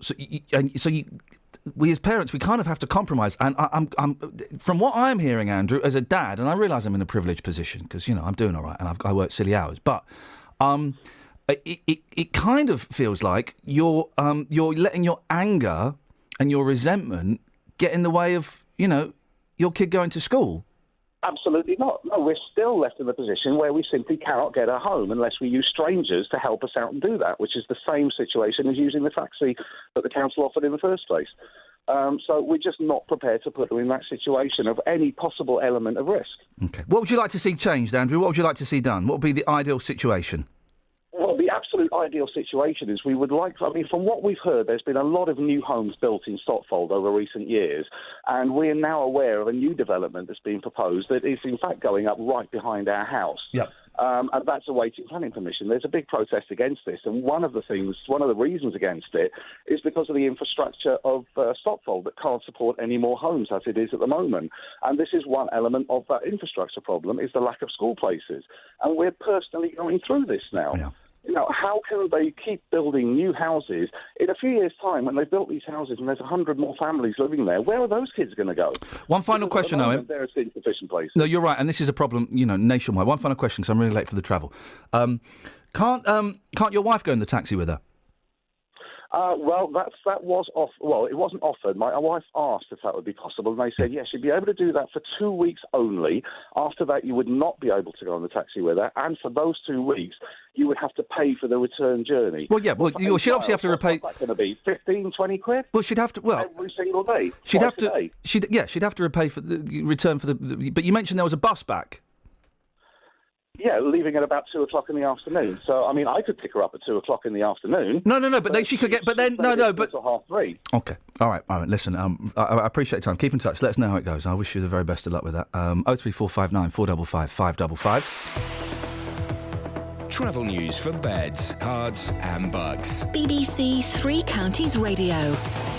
There's an accident on the A1 Great North Road at the Black Cat roundabout. It's on the roundabout, so it's causing delays southbound from the Kimbolton turn-off now. And on the M1, it's very slow southbound from junction 12 for Flitwick to 11 for Dunstable through the roadworks. And it's also busy through junction 9 for Redbourne too. And on the approach to Redbourne on the A5 southbound from Markgate, it's very slow from Lynch Hill towards the M1 junction 9. And the M25 is busy too, anti-clockwise between junction 21 for the M1 and 19 for Watford. Samantha Bruff, BBC Three Counties Radio.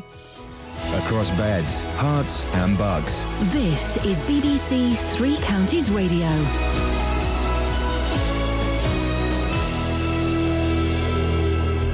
With the headlines, I'm Simon Oxley. A retired Hertfordshire policeman has been told to expect a prison sentence after being found guilty of sexually abusing a young girl 45 years ago. A family who moved to Stotfold in Bedfordshire have criticised the lack of school spaces and say they're being left with no option but to homeschool their 5-year-old. And Britain's largest retailer, Tesco, has announced it's abandoning 14 proposed sites for supermarkets and selling the land for housing for £250 million. The sites include one on London Road in St Albans. Three Counties Sport. BBC Three Counties Radio. England have made a solid start on day 3 of the first test against Pakistan in Abu Dhabi. They resumed on 56 without loss. A short while ago they'd moved on to 77 with captain Alistair Cook 52 not out. That's in reply to Pakistan's 523 for 8. In football, Boreham Wood have named Luke Garrard as manager, making him the youngest boss in England's top 5 divisions. The 30-year-old was assistant to Iain Allinson, who resigned on Monday. He took caretaker charge for Tuesday night's National League defeat to Aldershot. BBC Sport has found the cost of watching football in Britain has dropped or remained the same for most fans. The annual survey also found that Watford serve the second cheapest cup of tea in the Premier League at £1.70. More from David Ornstein. Now in its 5th year, the Price of Football study analysed the price of more than 700 tickets and found that 70% of them had been frozen or reduced this season. It's perhaps a sign that with more money coming into the sport than ever before, clubs are listening to fans' concerns. But the average price of the cheapest Premier League ticket is now more than £30 for the first time. The investigation, which includes the cost of pies, programmes and tea, also found replica Premier League shirt prices rose 4.8% this year. The Scottish Rugby Union are yet to decide whether or not to appeal against the 3-week suspensions handed to Johnny Gray and Ross Ford, which have ruled them out of the rest of the Rugby World Cup. And Wales will name their team later to play South Africa in Saturday's quarter-final at Twickenham. BBC Three Counties News and Sport, the next full bulletin at 8. Well, I'm not the kind to kiss and tell, but I've been seen with Farrah. I've never been with anything less than a 9. So fine, I've been on fire with Sally Field, gone past with a girl named Bo, but somehow they just don't end up as mine. It's a death-defying life I lead. I take my chances. I die for living in the movies and TV. But the hardest thing I ever do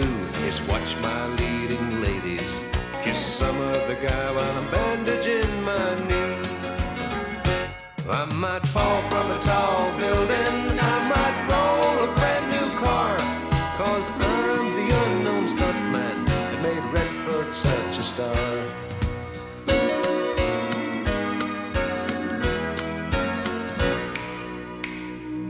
I've never spent much time in school, but I taught ladies plenty. It's true, I hire my body out for pay. Hey, hey, I've gotten burned over Cheryl Teague's, blown up for Raquel Welch. But when I wind up in the hay, it's only hay.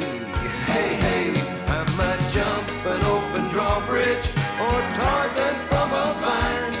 'Cause I'm the unknown stuntman that makes Eastwood look so fine.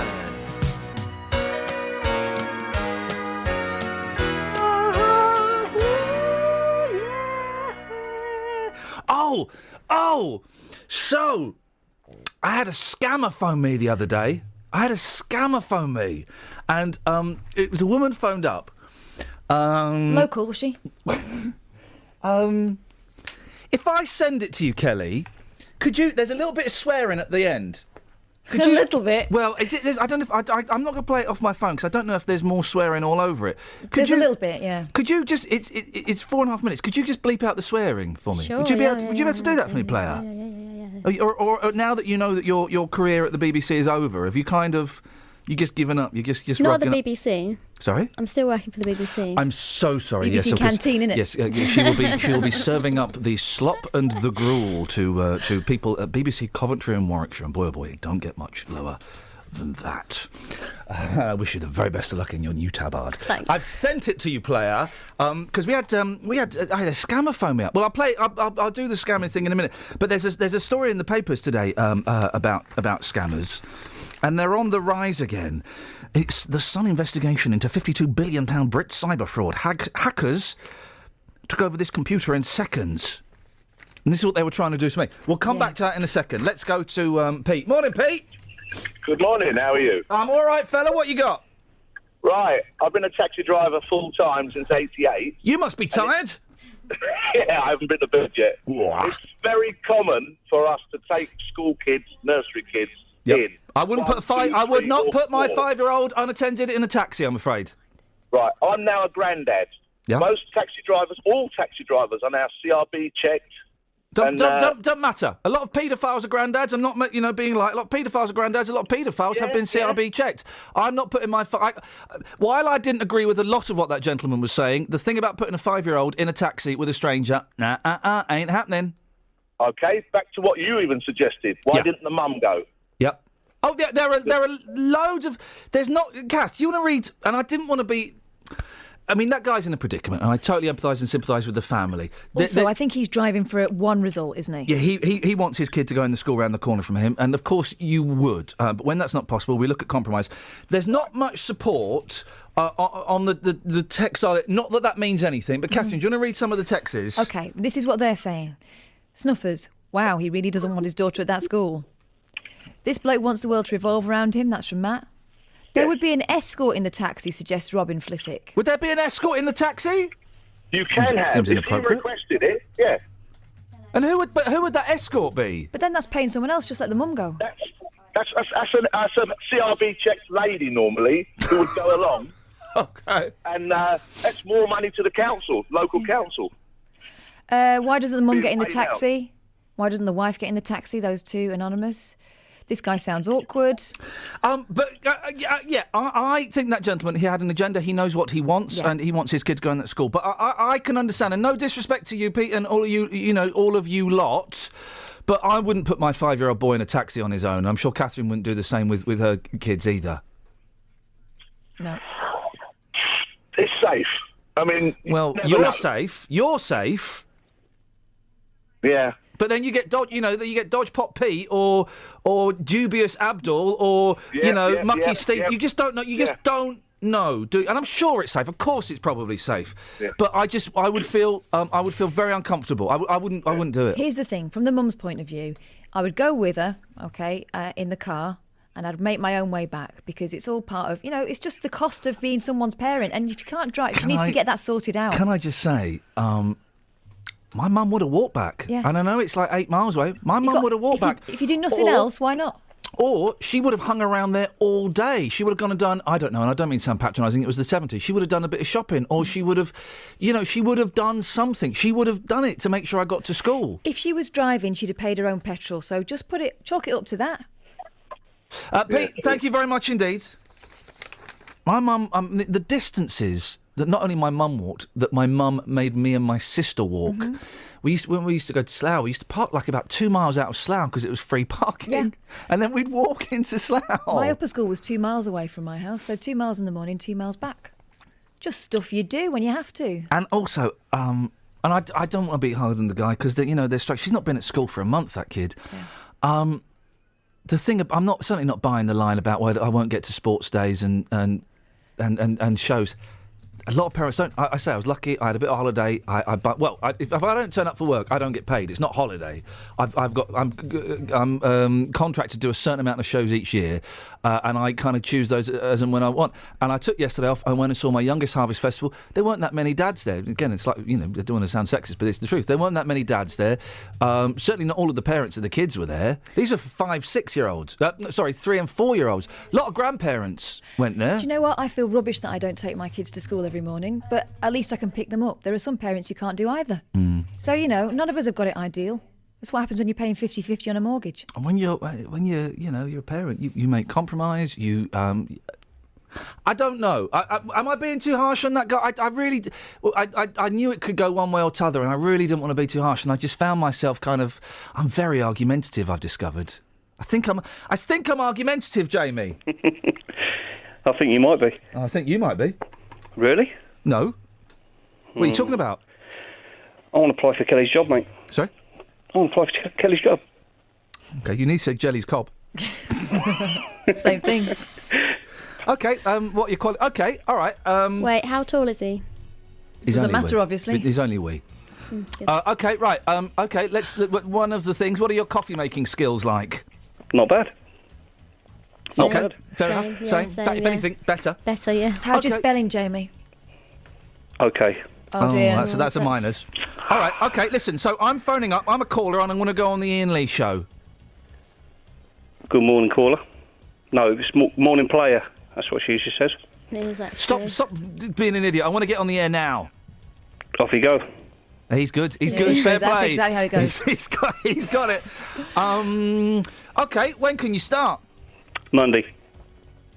All right, fine. Do you want to come in Monday and do Kelly's job for us? No problem. This is a genuine offer. You want to come in Monday, Grumpy Jamie, and do Kelly's job for an hour? No problem. What time? Well, obviously 6 o'clock. 6 o'clock, I'll be there. You going to be here? Yes. All right, we'll see you on Monday. All right, then, mate. Ta-ta. Another question, mate. Yeah? I misplaced my tickets for Saturday's show. Right, and? What do I do about that, boss? Well, you just sit at home and cry because you're an idiot.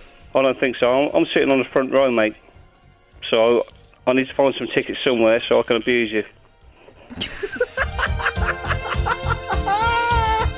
That sounds like Kelly. Yep. All right, well, Jamie, hopefully you'll get your tickets back for the show on Saturday at the Luton Library Theatre. It's sold out, doesn't matter. He's coming in on Monday at 6 o'clock to do your job for an hour, Kelly. Will you be able to show him the ropes? We have an excellent collection of ropes here at BBC Three Counties Radio. Old rope. Would you be able to do that? Yeah, sure. Okay. If he doesn't turn up, we're going to destroy him mercilessly on the air. Well, sometimes I don't turn up, so it'll already be a good start. 03459 455 555. Your thoughts on that dad there? Also, ever use someone's lyrics or poetry to get your own way, whether in the bedroom, the playground, or the boardroom? Yeah, that's good, isn't it? That was like a proper link, almost as though that were written. And there was something else, Catherine. What was the other thing? The French? Yeah, sure. Just how stinky are the French? No, there was something. Oh, when have you been really excited about something, as I was about The Rescuers? I've waited 37 years to watch The Rescuers. 37 years. Utter pony. It wasn't even a proper cartoon. The backgrounds didn't move. You must be tired. When are you going? Monday, by the sound of it. Excellent. Travel news for beds, cards, and bugs. BBC Three Counties Radio. On the A1M, there's been blocked northbound by an accident between junction 3 for St Albans and 4 for Hertford because of an accident and some debris on the road. It's just inside of the Hatfield Tunnel. On the M1 southbound, there's reports the lane's been blocked by a vehicle that's broken down between junction 13 for Bedford and 12 for Flitwick. And on the A1 Great North Road, there's an accident at the Black Cat roundabout, so it's causing southbound queues from the Kimbolton turn-off. On the A10 into London, it's very slow between Bullsmore Lane and Southbury Road in the roadworks approaching Carter Hatch Lane. And on the M25, it's very busy anti-clockwise between junction 21 for the M1 and 19 for Watford. Samantha Bruff, BBC Three Counties Radio. Thank you so much, Samantha. 7:47. The vibe is strong with this one. It's Thursday, the 15th of October. I'm Iain Lee. These are your headlines on BBC Three Counties Radio. A retired Hertfordshire policeman has been told to expect a prison sentence after being found guilty of sexually abusing a young girl 45 years ago. A family who moved to Stopfold in Bedfordshire have criticised the lack of school spaces and say they're being left with no option but to homeschool their 5-year-old. And look out, fellas, Luton-based EasyJet is launching a recruitment campaign to find some more beautiful lady pilots to fly their planes. Good luck with that, girls. Woo-woo. That's all right, isn't it? What-woo? What? It's wit-woo. Woo-woo. No, wit-woo. Wit-woo. Yeah, wit-woo. Wit-woo. But you're not complaining about the tone of the story, just the phrase I'm using at the end. I mean, the tone is all wrong too, but let's just concentrate on the easy things. Okay, woo-woo. Beds, hearts and bucks weather. BBC Three Counties Radio. Hello, very good morning to you. It's a cloudier start than we saw this time yesterday. It's not quite as chilly either, that's the good news. But the cloud is generally going to tend to build, increase through the course of the morning. We'll get some showers around as well. It's looking fairly similar to how it was yesterday, really. We've got a rather chilly northeasterly breeze too, and top temperatures of only around 12 or 13 Celsius, 55 in Fahrenheit. There will be some brightness around at times, but a bit more cloud, a little bit cooler than it was yesterday. Now, overnight tonight, the showers will tend to gradually fade away, continuing for a time though. Lows are probably around 8 or 9 degrees, an awful lot of cloud around the breeze is going to continue. Temperatures not getting that low, I suppose, underneath all of that cloud. And then tomorrow, probably a drier day. We may just see a few showers towards parts of Hertfordshire through the morning, but I think for the most part a dry day. A lot of cloud around again. The breeze is going to tend to pick up, so feeling really quite brisk tomorrow. And exposure to that, it will feel quite chilly at times.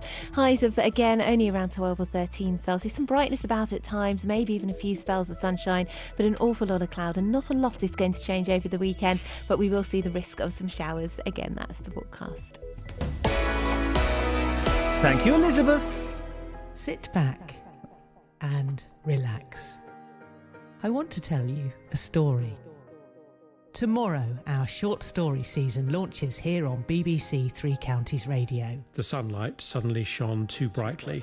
A season dedicated to great stories written by you. Veins rippled innocently on the turquoise floor of the pool. And brought to life by us. And the sultry afternoon air suffocated us in its heavy blanket. Short story season starts tomorrow with Nick Coffer here on BBC Three Counties Radio.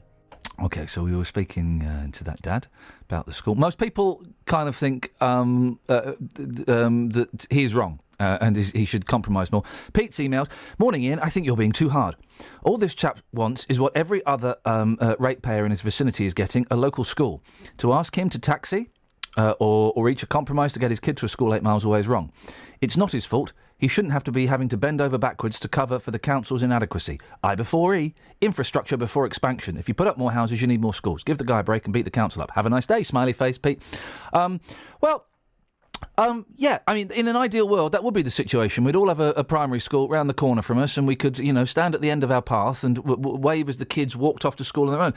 Sadly, Pete, I happen to live in the real world, and that's not how it works. It's not how it works. It'd be great if it did. But it's not how it works. So you have to work with what you're given. And what he's given is he's got a school that's 8 miles away. And you have to try and find a compromise around that. I'm sure you'd understand. But thank you. 03459 455 555. It's Ribena Rosie. Hello. Hello. You've ditched the bunches. Yeah, I have. Good.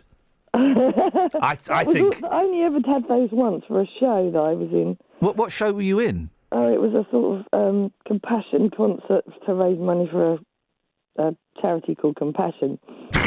All right.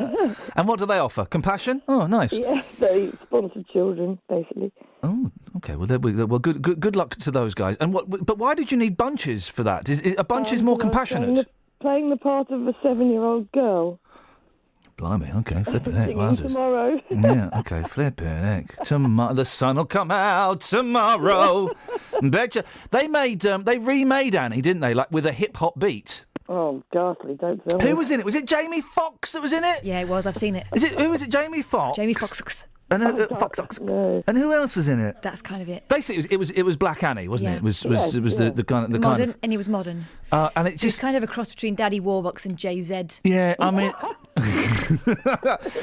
mean, the first Annie wasn't much cop. You know. But I loved it as a kid, as a little girl. Now I'm definitely on Team Hannigan. Yeah, I mean, I mean, my afternoons are pretty much that orphanage. Hey, you get recommended. It's either on Netflix or Amazon Prime, Rosie. You get recommended films, right? Because you watch this, you're like this, right? Oh yeah. Guess what they recommended me? I'm trying to think. I'll tell you. The remake of Arthur with Russell Brand. What have I watched? What have I watched that implies I'll be interested in that horse shine? St. Trinian's, perhaps? Well, I've not. Now, St. Trinian's, now there's a weird film as well, isn't it? It's all wrong. Both the ones in the olden days, the George Cole ones, and the modern ones, because it's all about sexy schoolgirls. Yeah, exactly, yeah. It's a weird vibe. Flash Harry sneaking into their dorms. It's a weird vibe. Anyway, we're going off on too many tangents, even for my brain to compute. What have you got for us? Well, it's a kind of opposite story to the story about cribbing someone else's lyrics. Oh, yeah. I wrote a poem when I was in school. Don't tell me Paul McCartney stole it and put it on his Press to Play album. It was called the Frog Chorus. I wish. No, it wasn't that. It was about a car race, a bit like Wacky Races sort of thing. Oh yeah. Could you recite any of it? I went to school and read it out, and the bully. There was a bully in the class. Our class was kind of run by a consortium of bullies. Yeah. And the lead bully put her hand up and said, I've heard that somewhere before. And she stole that poem. And the teacher believed her and then tore me to shreds. So I went home and told my mum, and my mum wrote a very stinky letter to this teacher, on which point she then tore me to shreds for accusing her of tearing me to shreds. Gosh, what? Hang on a second. It's like Shakespeare. So you were William Shakespeare, and the school bully was Christopher Marlowe. This is awesomeness. Hey, guess who we've got coming on in November at some point? Ray Davies. No, we put in a bid for Ray Davies. We haven't got him, although he's on Danny Baker's show on Saturday, I've been told. I know he's been on Nick Coffers as well, hasn't he? Yeah, I know. That was in the... No. We've got one better. We've got one better than Ray Davies. Yeah. We got... Hang on. Would you like Dave Davies. Ladies and gentlemen, Mr. Dave Davies will be coming back on the show in November, and he will be playing this. Hang on. Oh, flip it. Computer! He won't be playing that, of course, but Dave Davies. Are you going to go and... Now, he's playing a gig December the 18th in London. Are you going? I think we are. Yeah, I'll see you there. Do you know what? I'm going to book a ticket straight after the show. I'll see you there, Rosie. Yeah, okay. All right, nice one. Apart from seeing me on Saturday. And can I go for Kelly's job as well? Oh, yeah, of course you can. I think I can do quite a good Kelly impression. Go on then, let's hear it. Hello. Hello, mate. All right. No. No, I'm bored. This is Iain Lee on BBC Three Counties Radio. But Kelly, I didn't see your lips move. How did you do that? I'm bored. Oh, that was brilliant. Thank you. Right. Onwards and upwards. Right, Beds Police are continuing their clampdown on off-road bikers. Recently, they've seized bikes, issued warnings and recovered stolen mopeds in Dunstable, Houghton Regis and Charlton. Chief Inspector for Community Policing in Central Bedfordshire is Gavin Hughes Rowlands. Morning, Gavin. First of all, thank you for sitting through this nonsense that we call a show.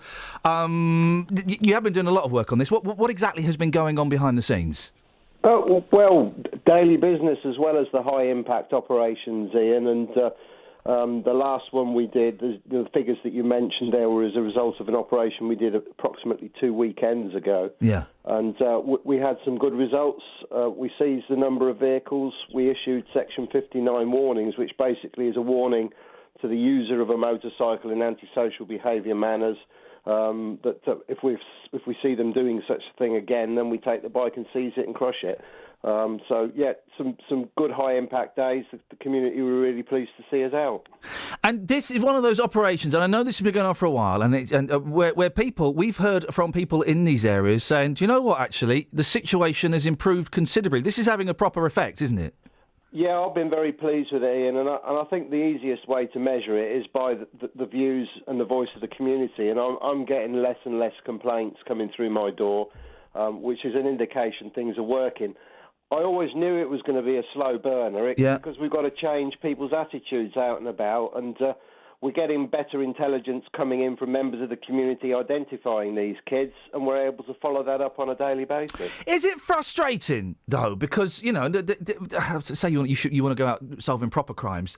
This does use up your resources and your people power, and it costs money.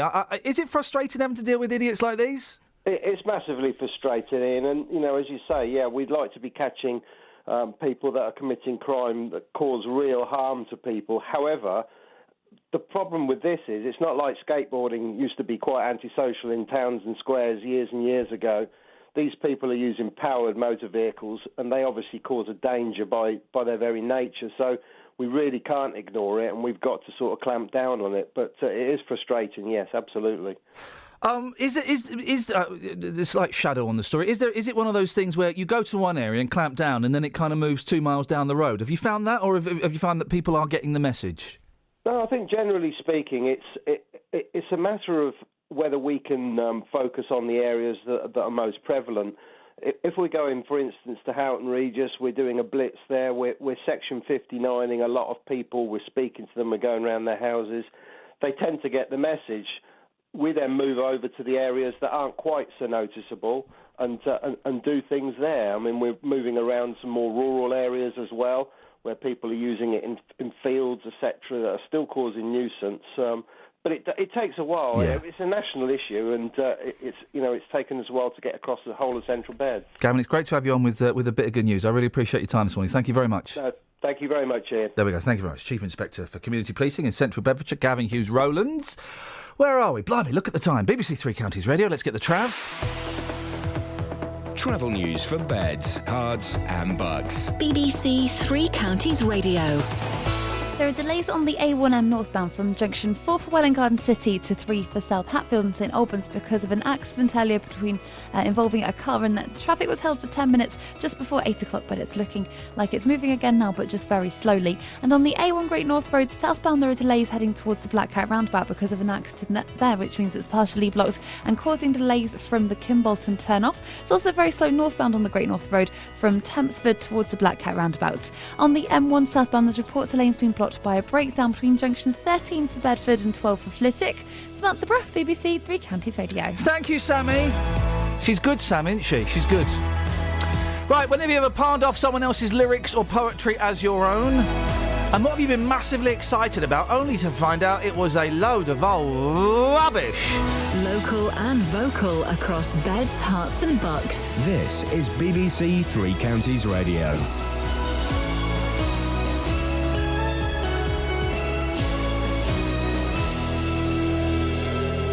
It's 8 o'clock. I'm Simon Oxley. The headlines: former Herts police officer guilty of historic sex abuse, family criticised lack of school places in Bedfordshire, and Tesco sells St Albans supermarket site. BBC Three Counties Radio. A retired Hertfordshire policeman has been told to expect a prison sentence after being found guilty of sexually abusing a young girl 45 years ago. St Albans Crown Court heard that John Peck, now 80, started a relationship with the victim in Welwyn Garden City when she was 14 and he was 34. The victim, now 60, only came forward in 2013 after seeing news reports about the Jimmy Savile scandal. John Silverman is Professor of Criminal Justice at the University of Bedfordshire. They're sending out a message, and I think that's quite right, that however long ago an offence was committed, you're never going to be entirely safe or sure that you're not going to be investigated. This, again, I think is a result of the way victims are coming now to the forefront of the criminal justice system, but still the police are going to have to make decisions about their own resources. A family who moved to Stotfold in Bedfordshire say they're being left with no option but to homeschool their 5-year-old because she's too young to go in a taxi on her own to the nearest school, which has spaces. Central Bedfordshire Council say 225 new lower school places have been created in Stotfold in the last year, and it's secured land to build a new school ahead of more homes being built. But Dad Owen Andrew says the town can't cope. We are now aware of a new development that's been proposed that is in fact going up right behind our house, and that's awaiting planning permission. There's a big protest against this, and one of the reasons against it is because of the infrastructure of Stotfold that can't support any more homes as it is at the moment. And this is one element of that infrastructure problem, is the lack of school places. The Education Secretary, Nicky Morgan, is expected to approve the first new grammar school site for 50 years. The school will open in Sevenoaks in Kent. It will get round a law against new grammar schools by operating as an annex of an existing school. 21 Labour MPs defied the party leadership last night during a vote on George Osborne's fiscal charter in the Commons. They abstained, ignoring a 3-line whip to vote against the charter. Luton's Labour MPs, Kelvin Hopkins and Gavin Shuker, did, though, both vote against. Britain's largest retailer, Hertfordshire-based Tesco, has announced it's abandoning 14 proposed sites for supermarkets and selling the land for housing for £250 million. The sites are across London and the South East and include a site on London Road in St Albans. More from the BBC's Adam Parsons. Looks like about 10,000 homes, as well as various other things, are going to end up being built on these sites, subject, of course, to planning permission. And being sold to a real estate investment management company called Meyer Bergman. In sport, England have moved on to 99 without loss on day 3 of the first test against Pakistan in Abu Dhabi. That's in reply to Pakistan's 523 for 8. And Boreham Wood have named Luke Garrard as manager, making the 30-year-old the youngest boss in England's top 5 divisions. The weather, a mixture of sunshine and showers with a chilly breeze, a maximum temperature 13 degrees Celsius. And you can get the latest news and sport online at bbc.co.uk/3 counties. Oh man, it's a busy show. So, these are the things that we've got cooking on the hob at the moment. Do you want to dip your spoon in, have a little taste, see if it's too spicy for you? When have you palmed off someone's lyrics as your own? We've heard people doing it to get jobs, to impress girls, for schoolwork. 03459 455 555. I watched The Rescuers after genuinely anticipating it for 35 years. It came out in 1977, right? It was rubbish. The backgrounds didn't move. It was one of those lazy late 70s Disney cartoons where they just gave up. When have you been disappointed by something you've been really, really excited about? And, I mean, this kind of only works if you were listening earlier on, but you hear the dad whose kid has got a school place but is 8 miles away and it would be tricky to get there. It will be tricky to get there and pick her up. Any sympathy? There's a little bit of sympathy. 03459 455 555. And in a bit, I'll play you. I got a scam phone call. I think it was yesterday. Oh, it was fun. Across beds, hearts, and bucks. Recorded This is BBC Three Counties Radio. I recorded it, and I'll play. Hopefully Kelly's cut all of the swearing out. She has, yes. It's a little bit. It was not my best moment. Afterwards, you think of all these things you could have said, but the fact you recorded it at all is good thinking. Thank you very much indeed. Now, a former Hertfordshire policeman has been found guilty at St Albans Crown Court of sexually abusing a young girl 45 years ago. The victim, who is now 60 years old, only came forward in 2013 after seeing news reports about the Jimmy Savile sex scandal.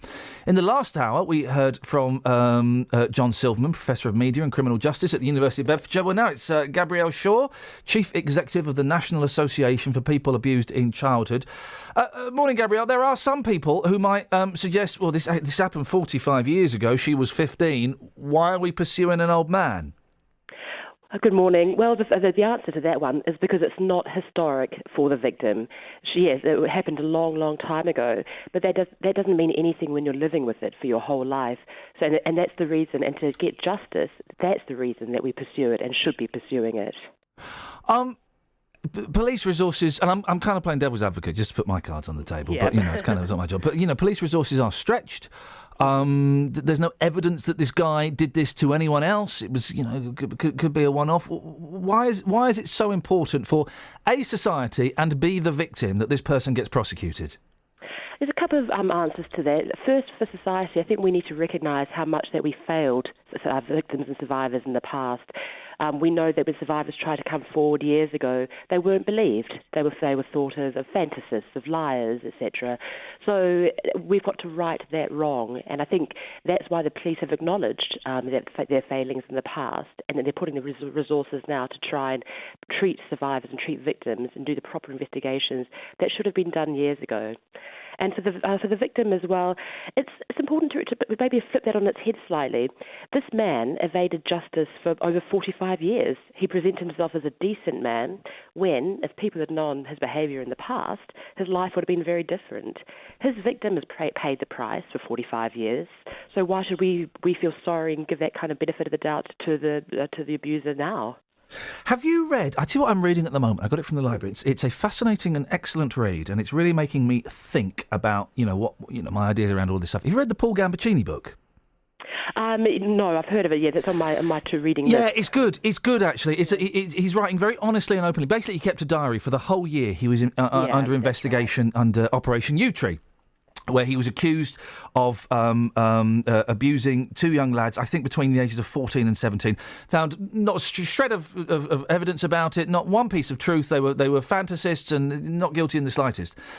And he raises the interesting point, and then we're going off on a slight tangent. I hope you don't mind, Gabrielle. We'll just kick some ideas around. He poses the point that it's inappropriate that after Savile there was kind of a lot of bandwagon jumping in terms of the police and the authorities wanting to make prosecutions, and that people accused of historic, again that word in inverted commas, child sex abuse should remain anonymous, and it shouldn't be dragged out into the public. And he cites Ken Barlow, Kevin Webster from Coronation Street. Then he cites all this. I just wondered what your thoughts were on that, because it's really making me question what I believe about that. That's a really good point, and it's a complex issue. And I think what we've found over the last few days, with this whole Leon Britton, Tom Watson thing, that sometimes it can all get bound up in slight, political point scoring. Yep. It needs to come back. So the question of anonymity is a really, really good one. From a NAPAC perspective, just to play devil's advocate to your devil's advocate, go on. as it were, we know that abusers rarely only have one victim. It's much more common that there are multiple victims. And because this happened sometimes many, many years in the past, there's no crime scene, there's no kind of that physical evidence of a more recent crime. The key point is corroboration, which means other victims coming forward are hearing about this. Yes, that actually happened to me too. And if the accounts match up, the evidence matches up, that's where the evidence comes. But also to note, it's not just corroboration from victims, it's also for those accused. So if someone has been accused, well, actually, my friends or my colleagues can say I wasn't at that place at that time, etc. If you don't have, if there is anonymity, there's no chance of that kind of corroboration for both sides to come forward, and it's only by that, like Jimmy Savile and others were investigated and found guilty through that. But the Paul Gambaccini case, and I know there have been others too, false accusations do no one any favours. And I mean, because survivors don't help anyone else. He didn't work for over a year, and because someone could go to the police now and say, "Hey, Iain Lee sexually abused me when I was 14." Rightfully, that would be investigated. Yes. But the consequences would be I wouldn't work for a year, 18 months. I get dropped from here immediately. I'd have to probably sell my house to pay court fees. Oh God, this is so hard to say without sounding. I don't want to. The phrase that's in my head is it feels a little one-sided, but then that sounds really cold. No, it does. Do you know what I mean? No, I do know. I don't. And there's no. Oh gosh, I wish there was an easy answer to this. I know there's not, yeah. But for so long, and I think just to ask people and just to think of it for many, many years, and we hear this on the NAPAC support line, which people can call for free and confidential advice and support, that people hold this for years and years and years, and, you know, they weren't believed, and their lives are put on hold, and they're struggling for all these years too. So, but then hearing myself talk, it comes down to, well, you know, who's got the more moral right, and it's a balance that we struggle with, I think. But for a long time, the balance was very, very skewed. Yeah. It's coming back the other way now, but now as society, we need to think, where do we want it placed? And boy, oh boy, isn't all of the political mudslinging around the Tom Watson, Leon Britton thing? It's just awful. These weird, irrelevant headlines about Tom Watson's family and about how he should have. He asked for an investigation. He asked for an investigation because there had been rumours heard. That's all. Absolutely, and this is what we're looking on aghast, actually, because I think what's being lost here is that we need to bring it back to a much more measured approach. Let the police do their job. Let these investigations go on soberly. Don't try and run the investigation for the police in a constant media commentary or political point scoring commentary, because otherwise we risk losing the objective truth, and that should be at the heart of this. Gabrielle, really nice to talk to you, and thanks for. It's all just in my head because I'm halfway through this Gambaccini book. Read it; it's a really cracking read, and I'm just, it's making me question what I think about. I thought I knew, and thank you, Gabrielle Shaw, Chief Exec of NAPAC, National Association of People with Youth in Childhood. I thought I knew, Catherine, I had clearly defined what I thought about anonymity in relation to child abuse, sex cases, and U-Tree, and all of these things. And the Gambaccini book is totally making me question everything that I thought I'd already, kind of established in my thought pattern. I don't have a clue, it turns out, about what is right or wrong in that thing. It's a minefield. And he cites Nigel Evans as well, who was, the Nigel Evans case, right? He was an MP or something, who got accused of rape. 3 of his victims, in inverted commas, were in court saying, "Well, yeah, no, I don't think he did anything wrong, and I didn't want to come to court with this. I was happy to give evidence, but I don't think I've been abused in any way whatsoever."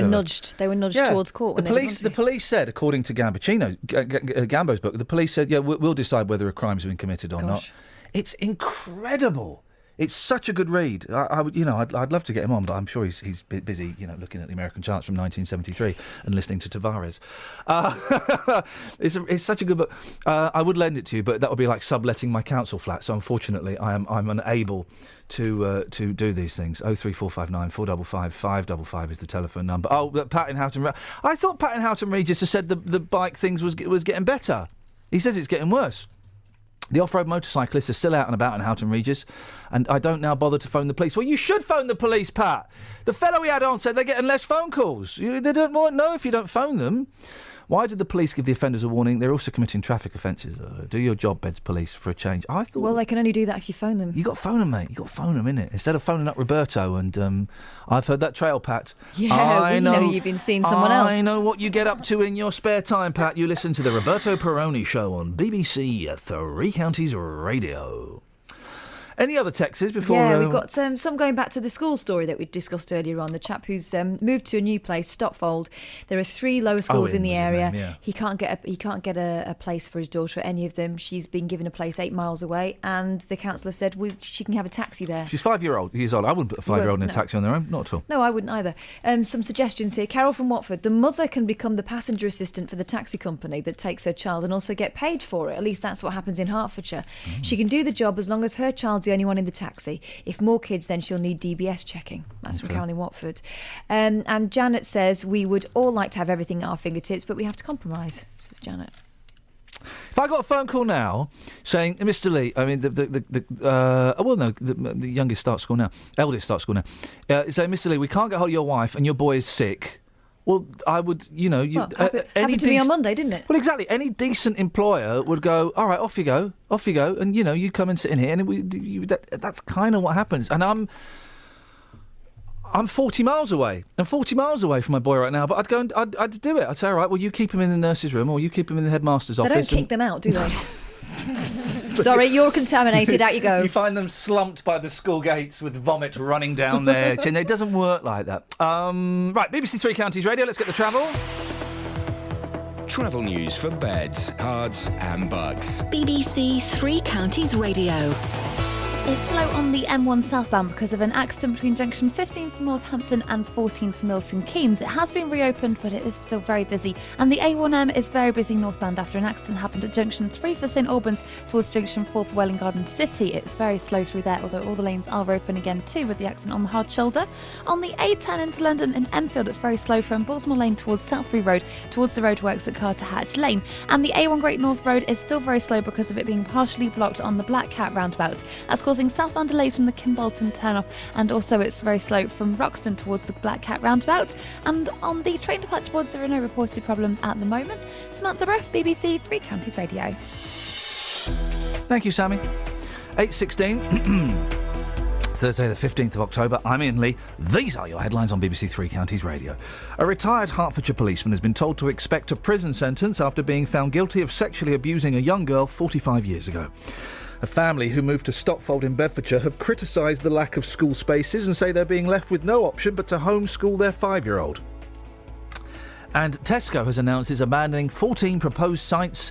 Local supermarket chain Tesco, is that right? Are they still local? Hertfordshire-based Tesco, yeah. Hertfordshire-based Tesco has announced it's abandoning 14 proposed sites for supermarkets and selling the land for housing. They include a site on London Road in St Albans. If you've missed any of the programmes here on BBC Three Counties Radio, you've missed things like this. Earlier we heard from Brian Paul. This time it's Gatesy, Gareth Gates. So Gareth is currently on tour with Mad About the Musicals. But there is a way you can hear it all again. Treasure Quest. Right, OK, so Tim and Annabelle have both managed to find their starting location. bbc.co.uk/Three Counties Radio. The way it's going to work today, we're going to chat. You call up if you want. You just kind of join in the conversation. Allowing you to listen to what you missed. BBC introducing live across the Three Counties. Over the next hour, we'll be playing you the best music being made here in Beds, Herts and Bucks. bbc.co.uk/Three Counties Radio. Oh, we got Mark Mason coming on now. Who he? Catherine. Yeah. I've mentioned this book, and you go, "What you got him on for?" He's brilliant, and I've not read this book because I've just finished me Ray Davis. I'm doing my Gambo. This is the next book on the thing. This is a man who's obsessed with postcodes. Well, no, the thing is, right, because his books.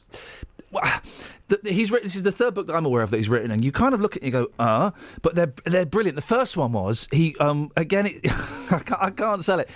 He wrote a book about walking all of the tube lines of London. So he walks from station to station. Yep. And I know it sounds dull, but it's not. It's brilliant.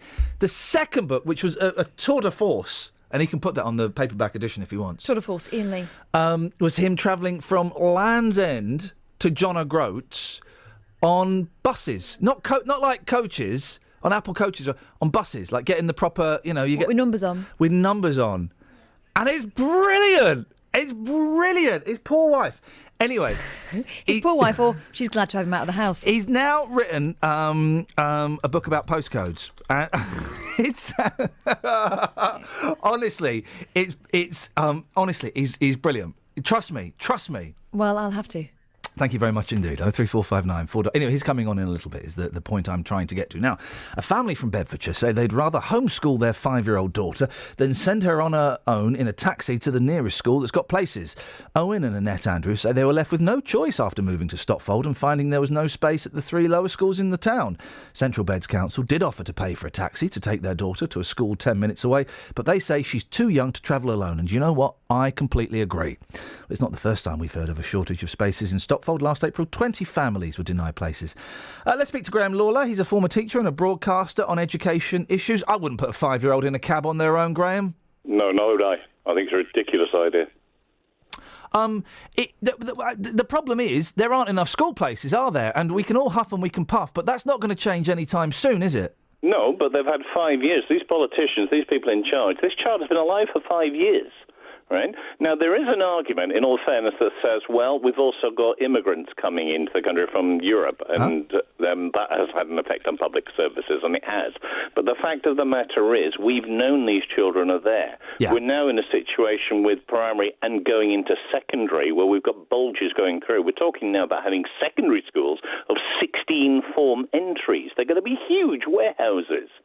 We were talking a couple of years ago, there was a serious talk about taking over old MFI stores and turning them into schools. And yet this is the same government, Iain, who have built extra schools in the Midlands and up north, They've built, for instance, there's an extra school gone into Warwickshire, a free school. There's no shortage of places in Warwickshire. It's to create competition. There's a school up in Hull that had to close down because it couldn't attract enough people. And we need those schools in the south east. Yeah. Now, there's an overview here that's gone wrong, and we've spoken before. I don't bang a drum for any political party playing on all their houses, and I blame politicians of all colours about this. But here in the three counties, we have a need, and yet there's at least £7 million being spent elsewhere where they don't have a need. And as an overview, I think is wrong. We can't. You're not knocking them though for building schools up north, are you? I mean, surely we should applaud the schools that are built up north and say, yeah, we'd like some of those down here as well, please. Well, the fact of the matter is, there was no need. There wasn't a shortage of places. Well, there's no need yet. But as you say, with the immigrants and with people shifting around, maybe we could say that they are anticipating a potential need in the future. Let's give them the benefit of the doubt. But you're right; it doesn't detract from the fact that we would like more schools down here, please, because there obviously aren't enough, are there? No, they're not enough at all. And the fact is, you've got 5 years to plan for this. And when you've got 5-year-olds rising, and bearing in mind, the other thing that gets my goat, it really does get my goat, when politicians of all parties are talking about public spending, we shouldn't think of this as public spending. We're investing in our children. Yep. These children could be, get this 5-year-old could be in the workplace in 2080. We don't know what 2080 is going to be like. But this little one could still be, if the retirement age goes up, which is quite reasonable, as life expectancy goes up to, say, 75, this youngster could still be working in 2080. And this youngster deserves the best education that's going, and they're not getting it. Is the family in this and other cases like this, though, being a little bit obtuse? Yes, we'd like more schools. We ain't got them at the moment, and we have to deal with what we've got. And we kind of just have to work around those things, don't we? Whether it's changing our work patterns, whether it's, one of the parents dropping the kid off at school and then hanging around all day and then coming. We kind of have to work with what we're given, don't we? Well, yes, you have to do that. And, there are lots of places where people do send their children on up to an hour, 2 hours journey. Yeah. But, you asked me, would I put a 5-year-old in a cab on their own? No, I wouldn't. And, a child's mind is like a piece of plasticine, and it's smooth and it can be easily dented. And once it's dented, it's a devil's own job to get that dent out again. And that child needs security. They need to know that they're loved and that they're cared for.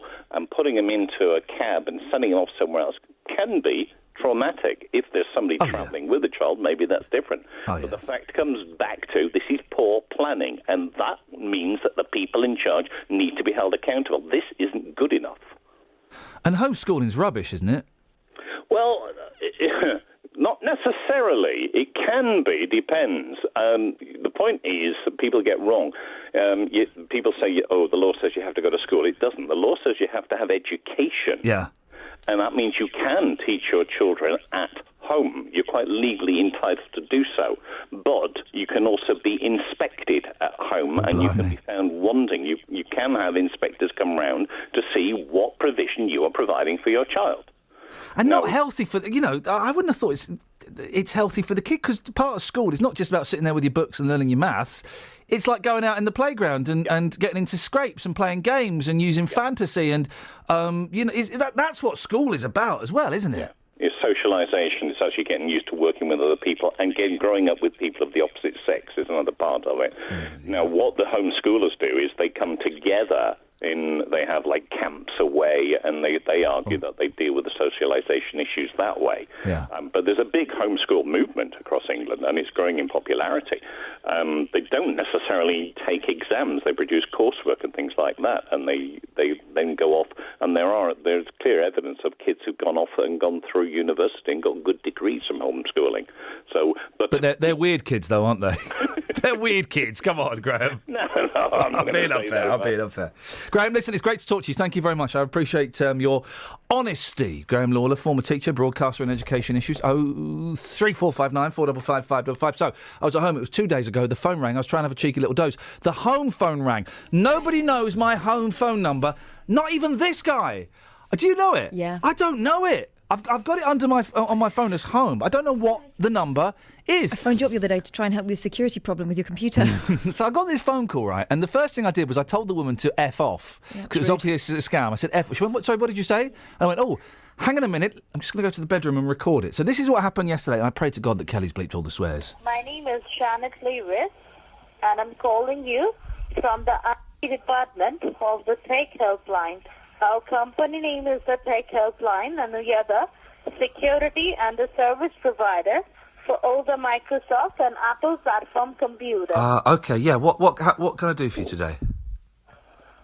Like, so whenever you're browsing the internet from your computer, few unsecured foreign links are getting the access to your computer. Oh, blimey. And they are hampering the total security and the service part of the computer in a very high level. So as you are not aware about all these things, that is why you are receiving the call from our end. Am I clear? You are very, very clear. Not in intent or word or deed, but otherwise, yes. How can you help me and how can I help you? All right. I will provide you the steps through which you have to check the administrative part of your computer. Yeah. And you will understand that what is the current status of your computer. Okay, I've literally no idea what you're saying, but let's continue. Yes. You are going on in front of a computer. Yes. All right. Your computer is turned on, right? The computer is turned on, yes. Can you tell that from there? I beg your pardon? You can tell that from there, can you? Yeah, obviously. You can see that my computer's turned on. Brilliant. Your computer is turned on or not. I will tell you from there. Okay, brilliant. Tell me. Sir, you can see the normal icons of your computer. Yes? Now concentrate on the keyboard at the extreme left and bottom corner of your keyboard. I'm concentrating on it, yes. You can see. Yes. What? At the extreme left and bottom corner Yes. of your keyboard. What key is there? It is the command key. It is the command key. It is the control key, sir. That's it, yes. Next to that, Why do you need to know what keys I have on my keyboard? obviously, sir, keyboard is the main thing which you have to follow the steps. Yes. Keyboard has the main part from there. Yes. Yes. What's the name of your company again? Keyboard. What's the name of your company? Tech Helpline. And whereabouts are you based? West Midlands, Coventry. West Midlands, Coventry? Yes. Okay. And what's my name? Your name is Upton. Mr. C. Upton. My name is Upton. Yes. Okay, no, fair play. You've got me there. And sorry, so what are you going to do for me? Because I was on the computer earlier and it was working fine. All right, I do understand, sir, but it might be working fine from the What's it like in where did you say you were? Coventry, West Midlands, Coventry. Yes. I know that area very well. I used to work there. Whereabouts? It's on the Globe Sign building. The what, sorry? Globe Sign building. Ah, the Globeside building. Okay, and how long you been working there for? From last 15 years. Last 15 years. And so do you live locally then? All right, so just hold on for a second. I'm giving this call to one of my senior supervisors. Ah, almost as if you know that I know it's bull. But okay.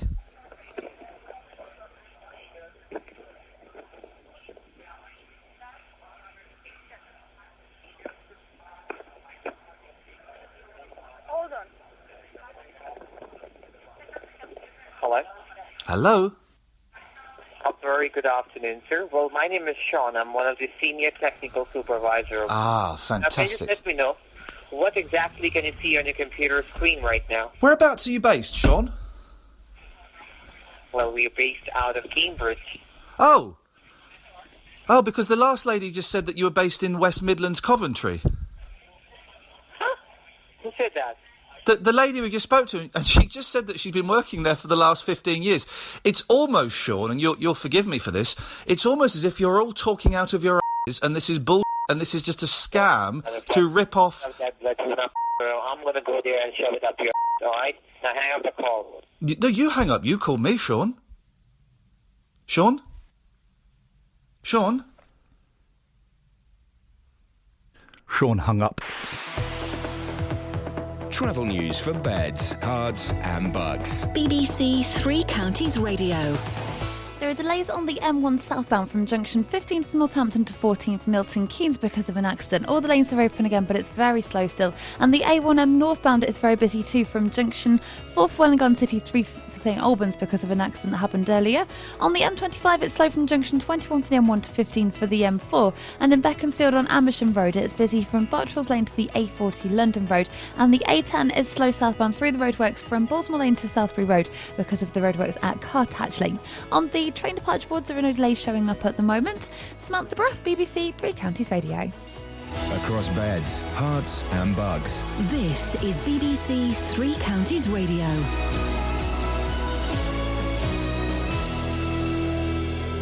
It's 8:30. I'm Simon Oxley. A retired Hertfordshire policeman has been told to expect a prison sentence after being found guilty of sexually abusing a young girl 45 years ago.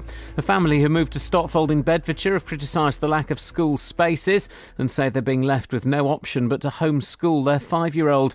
And Tesco has announced it's abandoning 14 proposed sites for supermarkets and selling the land for housing. They include a site on London Road in St Albans. Three Counties Sports. BBC Three Counties Radio. England have lost their first wicket on day 3 of the first test against Pakistan in Abu Dhabi. They resumed on 56 without loss. A short while ago, they'd moved on to 116 for 1, with Moeen Ali out for 35. Captain Alistair Cook is 74 not out. That's in reply to Pakistan's 523 for 8. In football, Boreham Wood have named Luke Garrard as manager, making him the youngest boss in England's top 5 divisions. The 30-year-old was assistant to Iain Allinson, who resigned on Monday. He took caretaker charge for Tuesday night's National League defeat to Aldershot. The cost of watching football in Britain has dropped or remained the same for the majority of fans, according to a study by the BBC. The annual price of football study found 2/3 of Premier League tickets were frozen or reduced in price. However, the price of replica shirts has increased, and there are more and more of them on the shelves, as Ben Smith explains. A lot of clubs were committed to a deal a few years ago where they didn't change their home shirt and away shirt every season. That deal's now gone.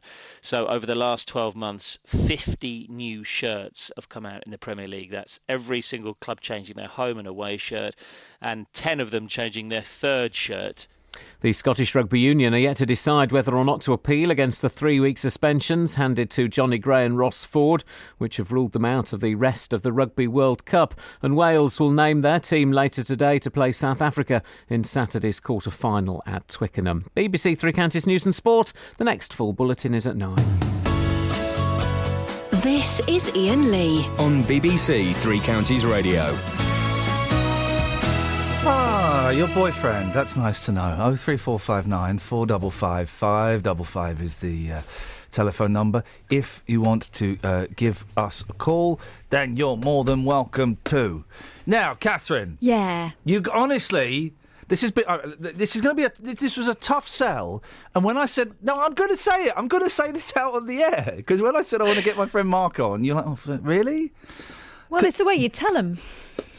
I said, OK, so who's this guy? And, you've never let me down in the past. No, but that's why I'm waiting for the time you do. I will never let you down. Mark Mason, right? I interviewed him when I was filling in at BBC London. They gave me a chance to go there. They won't ask me back now. No, because you said a rude word. Well, no, all I did was I changed the title of Last Train to Clarksville to Last Train to Fartsville. And they said, we don't like that here. Blacklisted. Anyway, when I was there, I got to interview this bloke called Mark Mason, right? Who'd written this book that the geeky part of me went, oh, now I don't like those books, OK?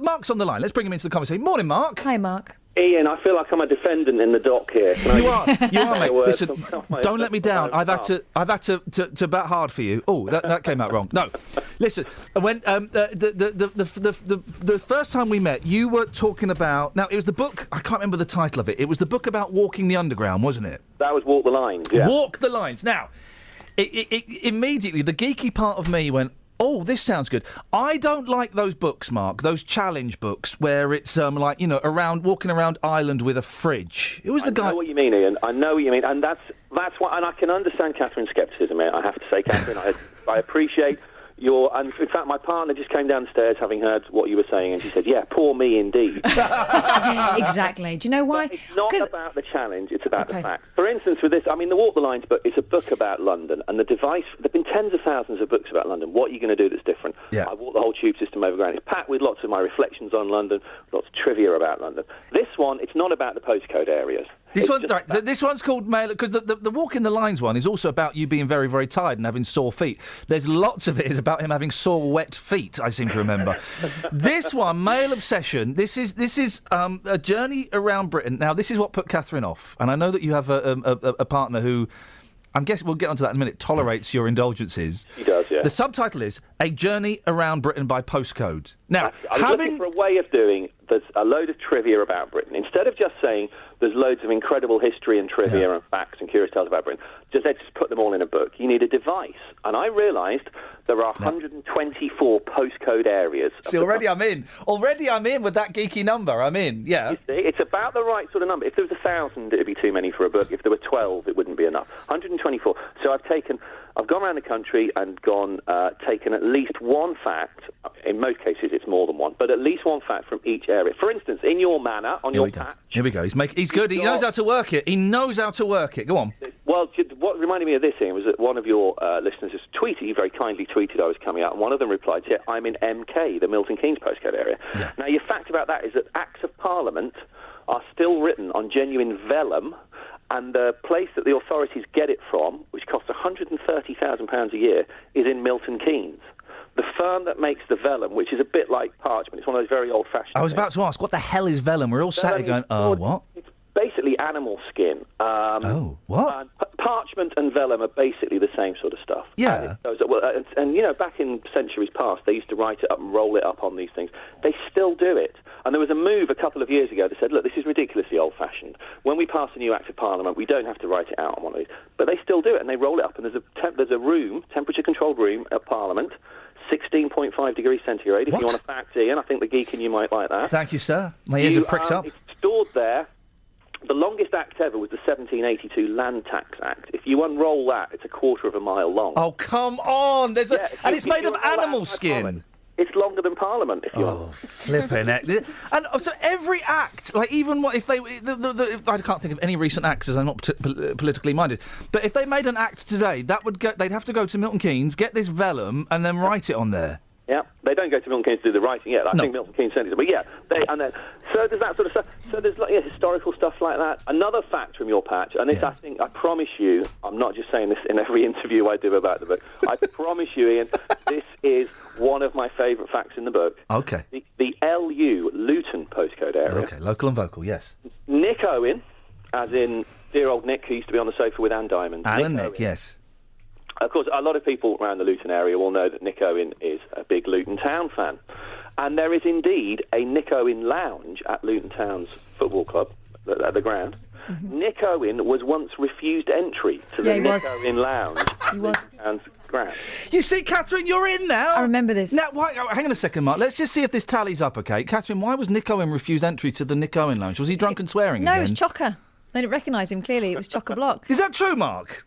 Absolutely true. And I checked it with Nick. I said, I really want this to be true, Nick. He said, I promise you it's true. He was with his three sons. Yeah. Absolutely chocker. The Neanderthal security guard on the door didn't know who he was. He said, sorry, mate, you can't come in here. Oh, fantastic. So not being... And Nick and I ended up having a long conversation about the don't you know who I am celeb stories about him. Nick, as you know... He's not like that, is he? He just turned, he said, fair enough, walked away. And as he was about 5 yards away, he heard the Neanderthal's companion go, don't you know where that was? He says, no, I haven't got a clue. He says, his name's in 3-foot letters above his head. Now, how do you get... Now, listen, Mark, because have you travelled around the country for this, or do you just kind of sit at home Googling stuff? How does this work? Well, a lot of it I knew anyway, but you know what? The book is... It really is a travel book. One of the joys of doing this sort of stuff is that you get to see all the bizarre... You overhear stuff. Yeah. I heard a woman in Manchester. I was just up in Manchester researching some of the facts, and there was a student there, university student, Manchester, and the only thing I heard her say as I walked past her, she was her and a friend, and she said to her friend, "My mum is so hormonal at the moment." And you know those beautiful little snippets of conversation and the signs you get. There was a cafe in Wales I went past, and it was called the Carousel. This cafe, but they'd misspelled it for a start, and then the C had fallen off. So you're actually confronted with the cafe arousal. And this is the joy. The book in between this one and Walk the Lines is Move Along, Please. And have I got this right? So while since I read it, this is where you travel from Land's End to John O'Groats by like public transport, buses. Just local buses. It's 50, I forget the number now, it's 40-odd local buses to 9 days. And again, it's the same sort of thing, you know, it's the little things you overhear and the things you see and people's conversation. My favourite ever one was from the Tube book, which was the guy on his mobile in Walthamstow. The only sentence I heard this guy say was, "It'll be an hour and a half before I'm in Romford, Matilda. If you're going to have a bath now." Crikey. And you think, what conversation is that sentence part of? And you do have a partner, and I do, you know, you kind of allude to the Really? Yes, honestly, I do. Still, Ian, yeah, I know. And you kind of, how do they, are they just happy to see the back of you for 2 weeks while I'm off on another adventure, I'll see you in a fortnight, fingers crossed. How do they put up with it? And then we had the child from hell, who's now 6 years old. So it's slightly now that if I go off for a few days, she's saying, "Oh, I've got to do the childcare on my own." No, yes, she's by and large the only reason we're still together is that we see so little of each other. Yeah. I think you'll find that's a secret in a lot of relationships, Ian. I think it might be. Is it okay? So you've done it. There can't be any other projects of you travelling around the country. Now you've done it. You've done it twice, for goodness' sakes. Leave it. There's a few ideas percolating away. I mean, there's so much. There is always so much happening. For instance, some of the ones in this book were things that happened while I was researching it. For instance, the fact that the NR, Norwich postcode area, is that the oldest human footprints ever found outside Africa. I love it. Were found on a beach in Norfolk. And it was a couple of years ago, while I was starting to research the book, they're 800,000 years old, these footprints, and they were gradually washed away. And they realised it was, they worked out, it was a family, there was a group of 5 of them, one of them was 5'9", the rest was shorter, what direction they were walking, what time of day it would have been, they could work it all out. And I think that's one of the sort of relatively serious ones. It's quite moving to think those are our ancestors. Now, bearing in mind, this is, you know, it's 9:15, there may still be some kids on the school run. Have you got any sexy ones? And by sexy, I mean like proper sexy ones, you know. Any erotic facts in there? Well, do you know, I'm sad enough that I find the nerdy ones sexy. Yeah. I don't know, there's the modern humorous stuff like, well, she was there again the other day. Another fact, not far from your patch actually, HP for Hemel Hempstead. Yeah. Chequers, of course, is there. Yeah. And Angela Merkel was back there the other day, but the first time she went there, about a year ago, when I was researching the book, Angela Merkel was sitting on the terrace at Chequers, looking out over the countryside. She said, "Oh, what beautiful countryside you've got here." And David Cameron said, "Yes, Angela, and to think, if things had been different, it could all have been yours." And apparently people who were there said there was a tiny little pause while she worked out whether she thought it was funny or not, and then she laughed. So, you know... I love it. You know, there's nothing too risky. I think it's the things that the kids like are the silly ones, like the Bentley badge. Next time you see a Bentley, or go online, Google image it, the thing they have on the bonnet, which is a winged emblem. Yes. You look very, very closely. The feathers on the left-hand side, there are 10 of them. On the right-hand side, there are 11. It's one of those that to look at it, you'd think it was symmetrical. But to trick... They've just put in a little... Are you Googling it? No, I'm going to. Yeah, they've just put in a little fancy extra feather.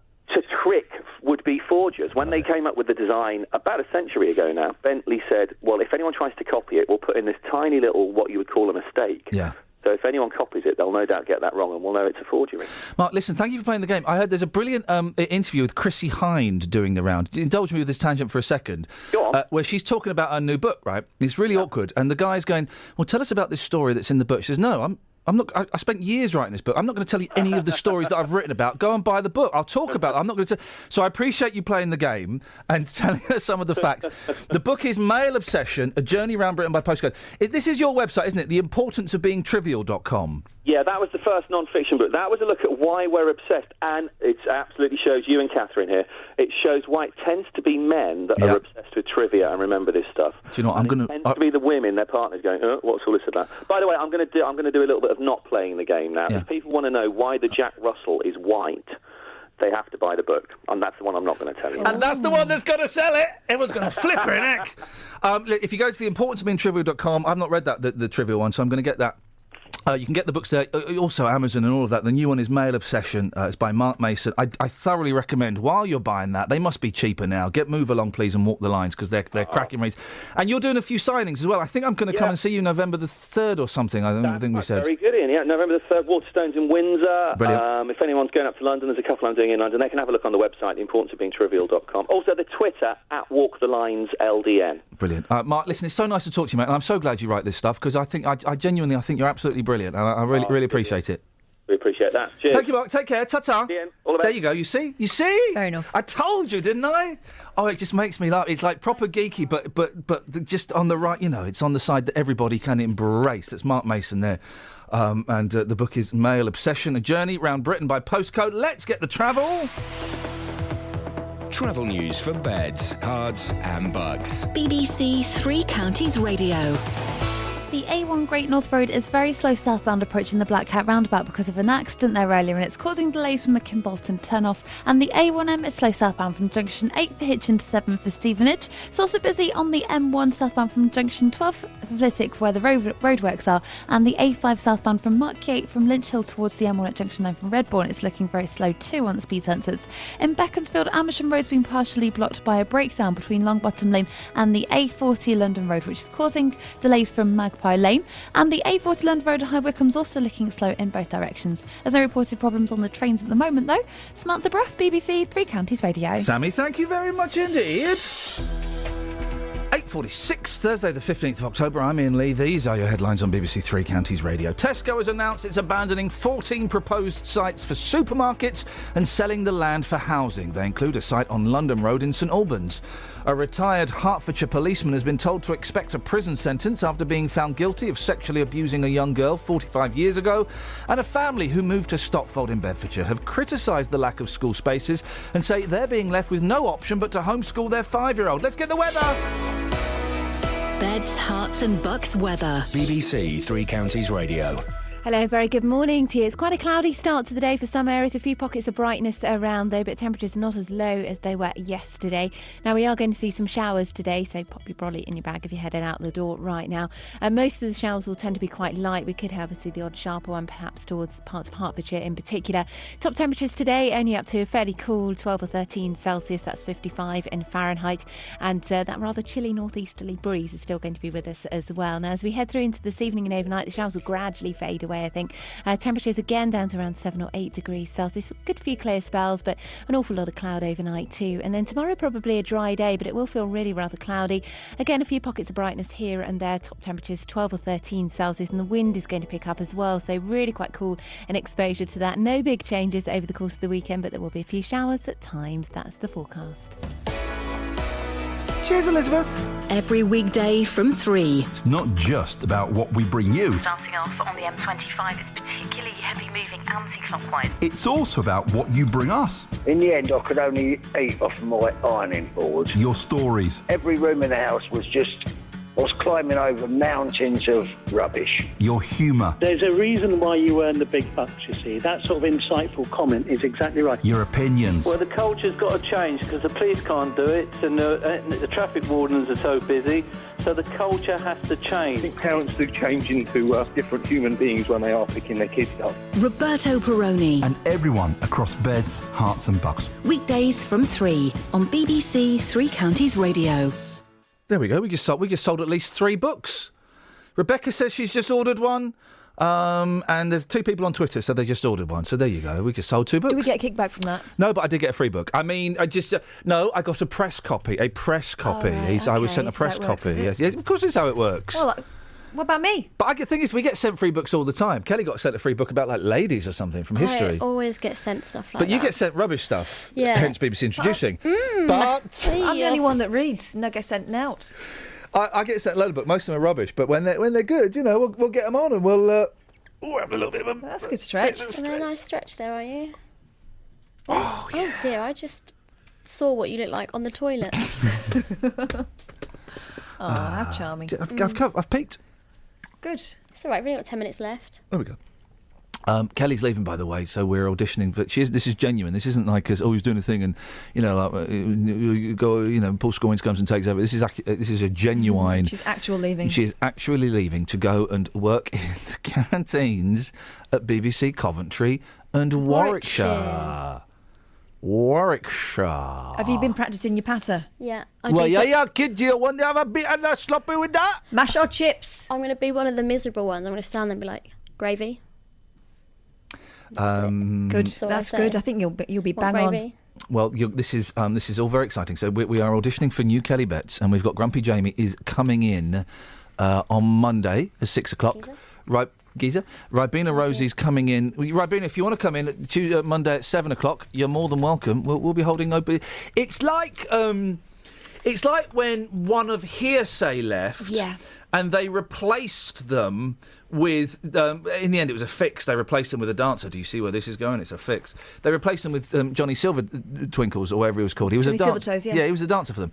But they still held auditions. And that's what we're going to do. We're going to hold auditions. It'll probably be someone, I'll be honest, probably someone who works here at the BBC gets it. That's the way these things go, So we should see. But if you wanna, you can do it on the phone. If you want to come in for a bit and be Kelly Betts, you can. We've got a 10-year-old coming in as well. Oh, yeah, when Wilson. 22nd. Wilson is coming in on the 22nd. We have given him the keys to the show, and I'm going to teach him how to drive it. And I say drive it, he's going to be producing it. I'll be driving it. Oh, this is not get going away. He's a kid. But he's going to be producing the show, and he's already more enthusiastic than any of you two. Yeah, apparently he's not sleeping. Good. So that was good practice. I'm hoping by the time he comes in, he'll have developed a drink problem as well. He just won't be able to put down that Kiora. Oh. Bless him. Yeah. Daly! Boss, can I just say, Sadiq, if you are listening, please come in to Three Counties Radio Monday morning. I would love to have the main man working on the programme. What a legend. Well, we know that Sadiq, and I don't know if you've reported this to the authorities yet, Sadiq has gone missing. He's gone... He has, yes. He's out there somewhere. He's gone AWOL. He has gone AWOL, and it really is. It's a great loss because just where the hell are we ever going to get someone like this? Doorbells. You know what I mean? Yep. Stetson. That's what we're looking for. If you recognise that man, Doorbells. Or Stetson. Or together, Stetson. Then that's who we're looking for. We are not looking for. One of them came up against me. I couldn't touch it. I was shocked. We are not looking for that. I miss really Leslie. Where's Leslie? Well, okay, we're looking for Leslie as well. We're not looking for this guy. I like to butter, please. I like to butter, please. Outrageous. What's the butter? I like to butcher, please. Ooga zaga, ooga zaga, ooga zaga, ooga zaga. It is like Chinese whispers, right? Because that's my youngest, and to get there, I played him. Ooga ooga ooga zaga, ooga ooga ooga. And this is what he came up with. Ili. Oh no, hang on. Versus Radio Boy. No, that's something else. Ooga zaga, ooga zaga, ooga zaga, ooga zaga, ooga zaga, ooga zaga, ooga zaga, ooga zaga. Daly, what have you taken to the streets? Well, you were talking about this in the first hour. Have you ever used song lyrics to woo a lady or a man? Yep. Tough call, this one. I've never done it myself. I've never ever sat there Mate, you ain't lived. and read out. No, it's all from my heart. They're my own words. I don't need song lyrics, do I? Wow, okay. Well, Controversial. I've taken to the streets. Tough call, this one. Here's what the streets had to say. Have you ever used a song lyrics, to woo a young lady? Come and Take Me by UB40. Seriously? Yeah. And it worked? Yeah, it did work, yeah. Come and Take Me by UB40. Yes. Absolute player, thank you. Okay, you're welcome.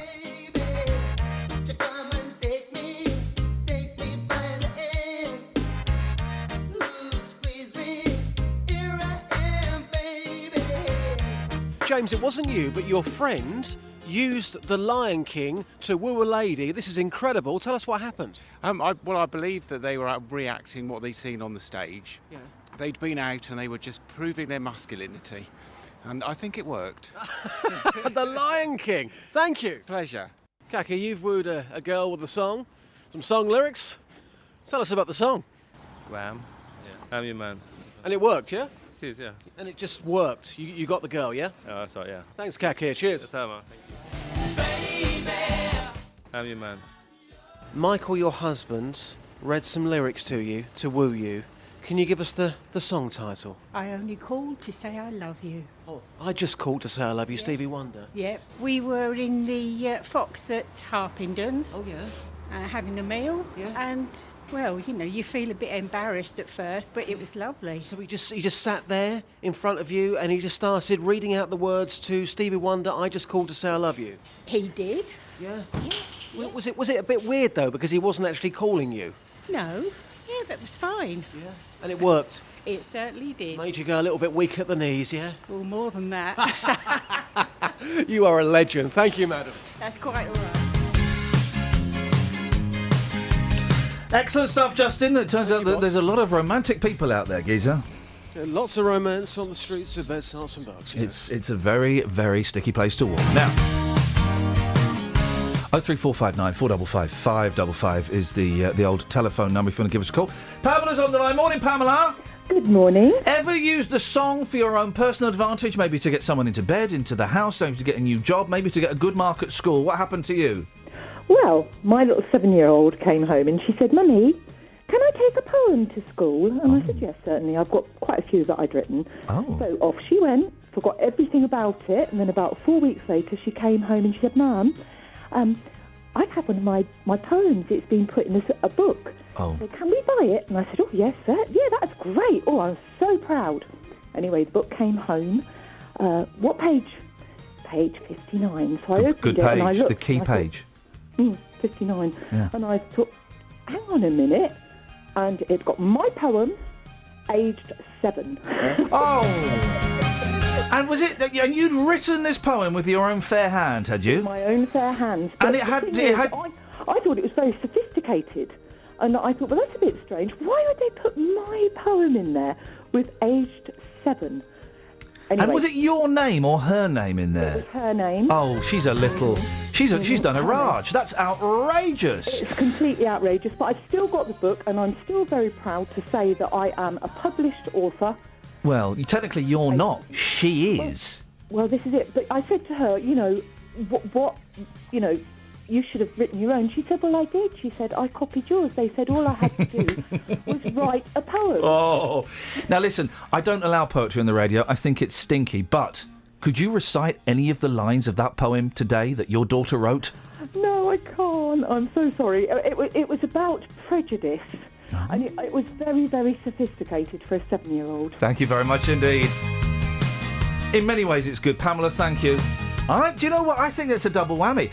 I'm kind of suspecting that Pamela stole that from her daughter. She can't remember the lyrics. She can't. You remember the lyrics of every poem you've ever written, okay? And I think that's a reverse stealing going on there. Ryan says, song lyrics to get a girl. Freak me by another level worked to charm in my early teens. Subtle. Freak is like that's a euphemism, yeah? Okay, right, okay. Barely a euphemism. Hey, we've sold about... Hey, Mark, Mark Mason, he owes us a few quid. We've sold about half a dozen books. Loads of people on Twitter going, yeah, ordered that. I'm having that. That's coming tomorrow. Well, I'm glad to help. That's it, guys. Another day, another dollar. We're recording the podcast links after this. And then we're sticking around for a contractual obligation. We're being taught how to work the studio that doesn't work. Oh, it's going to be fun.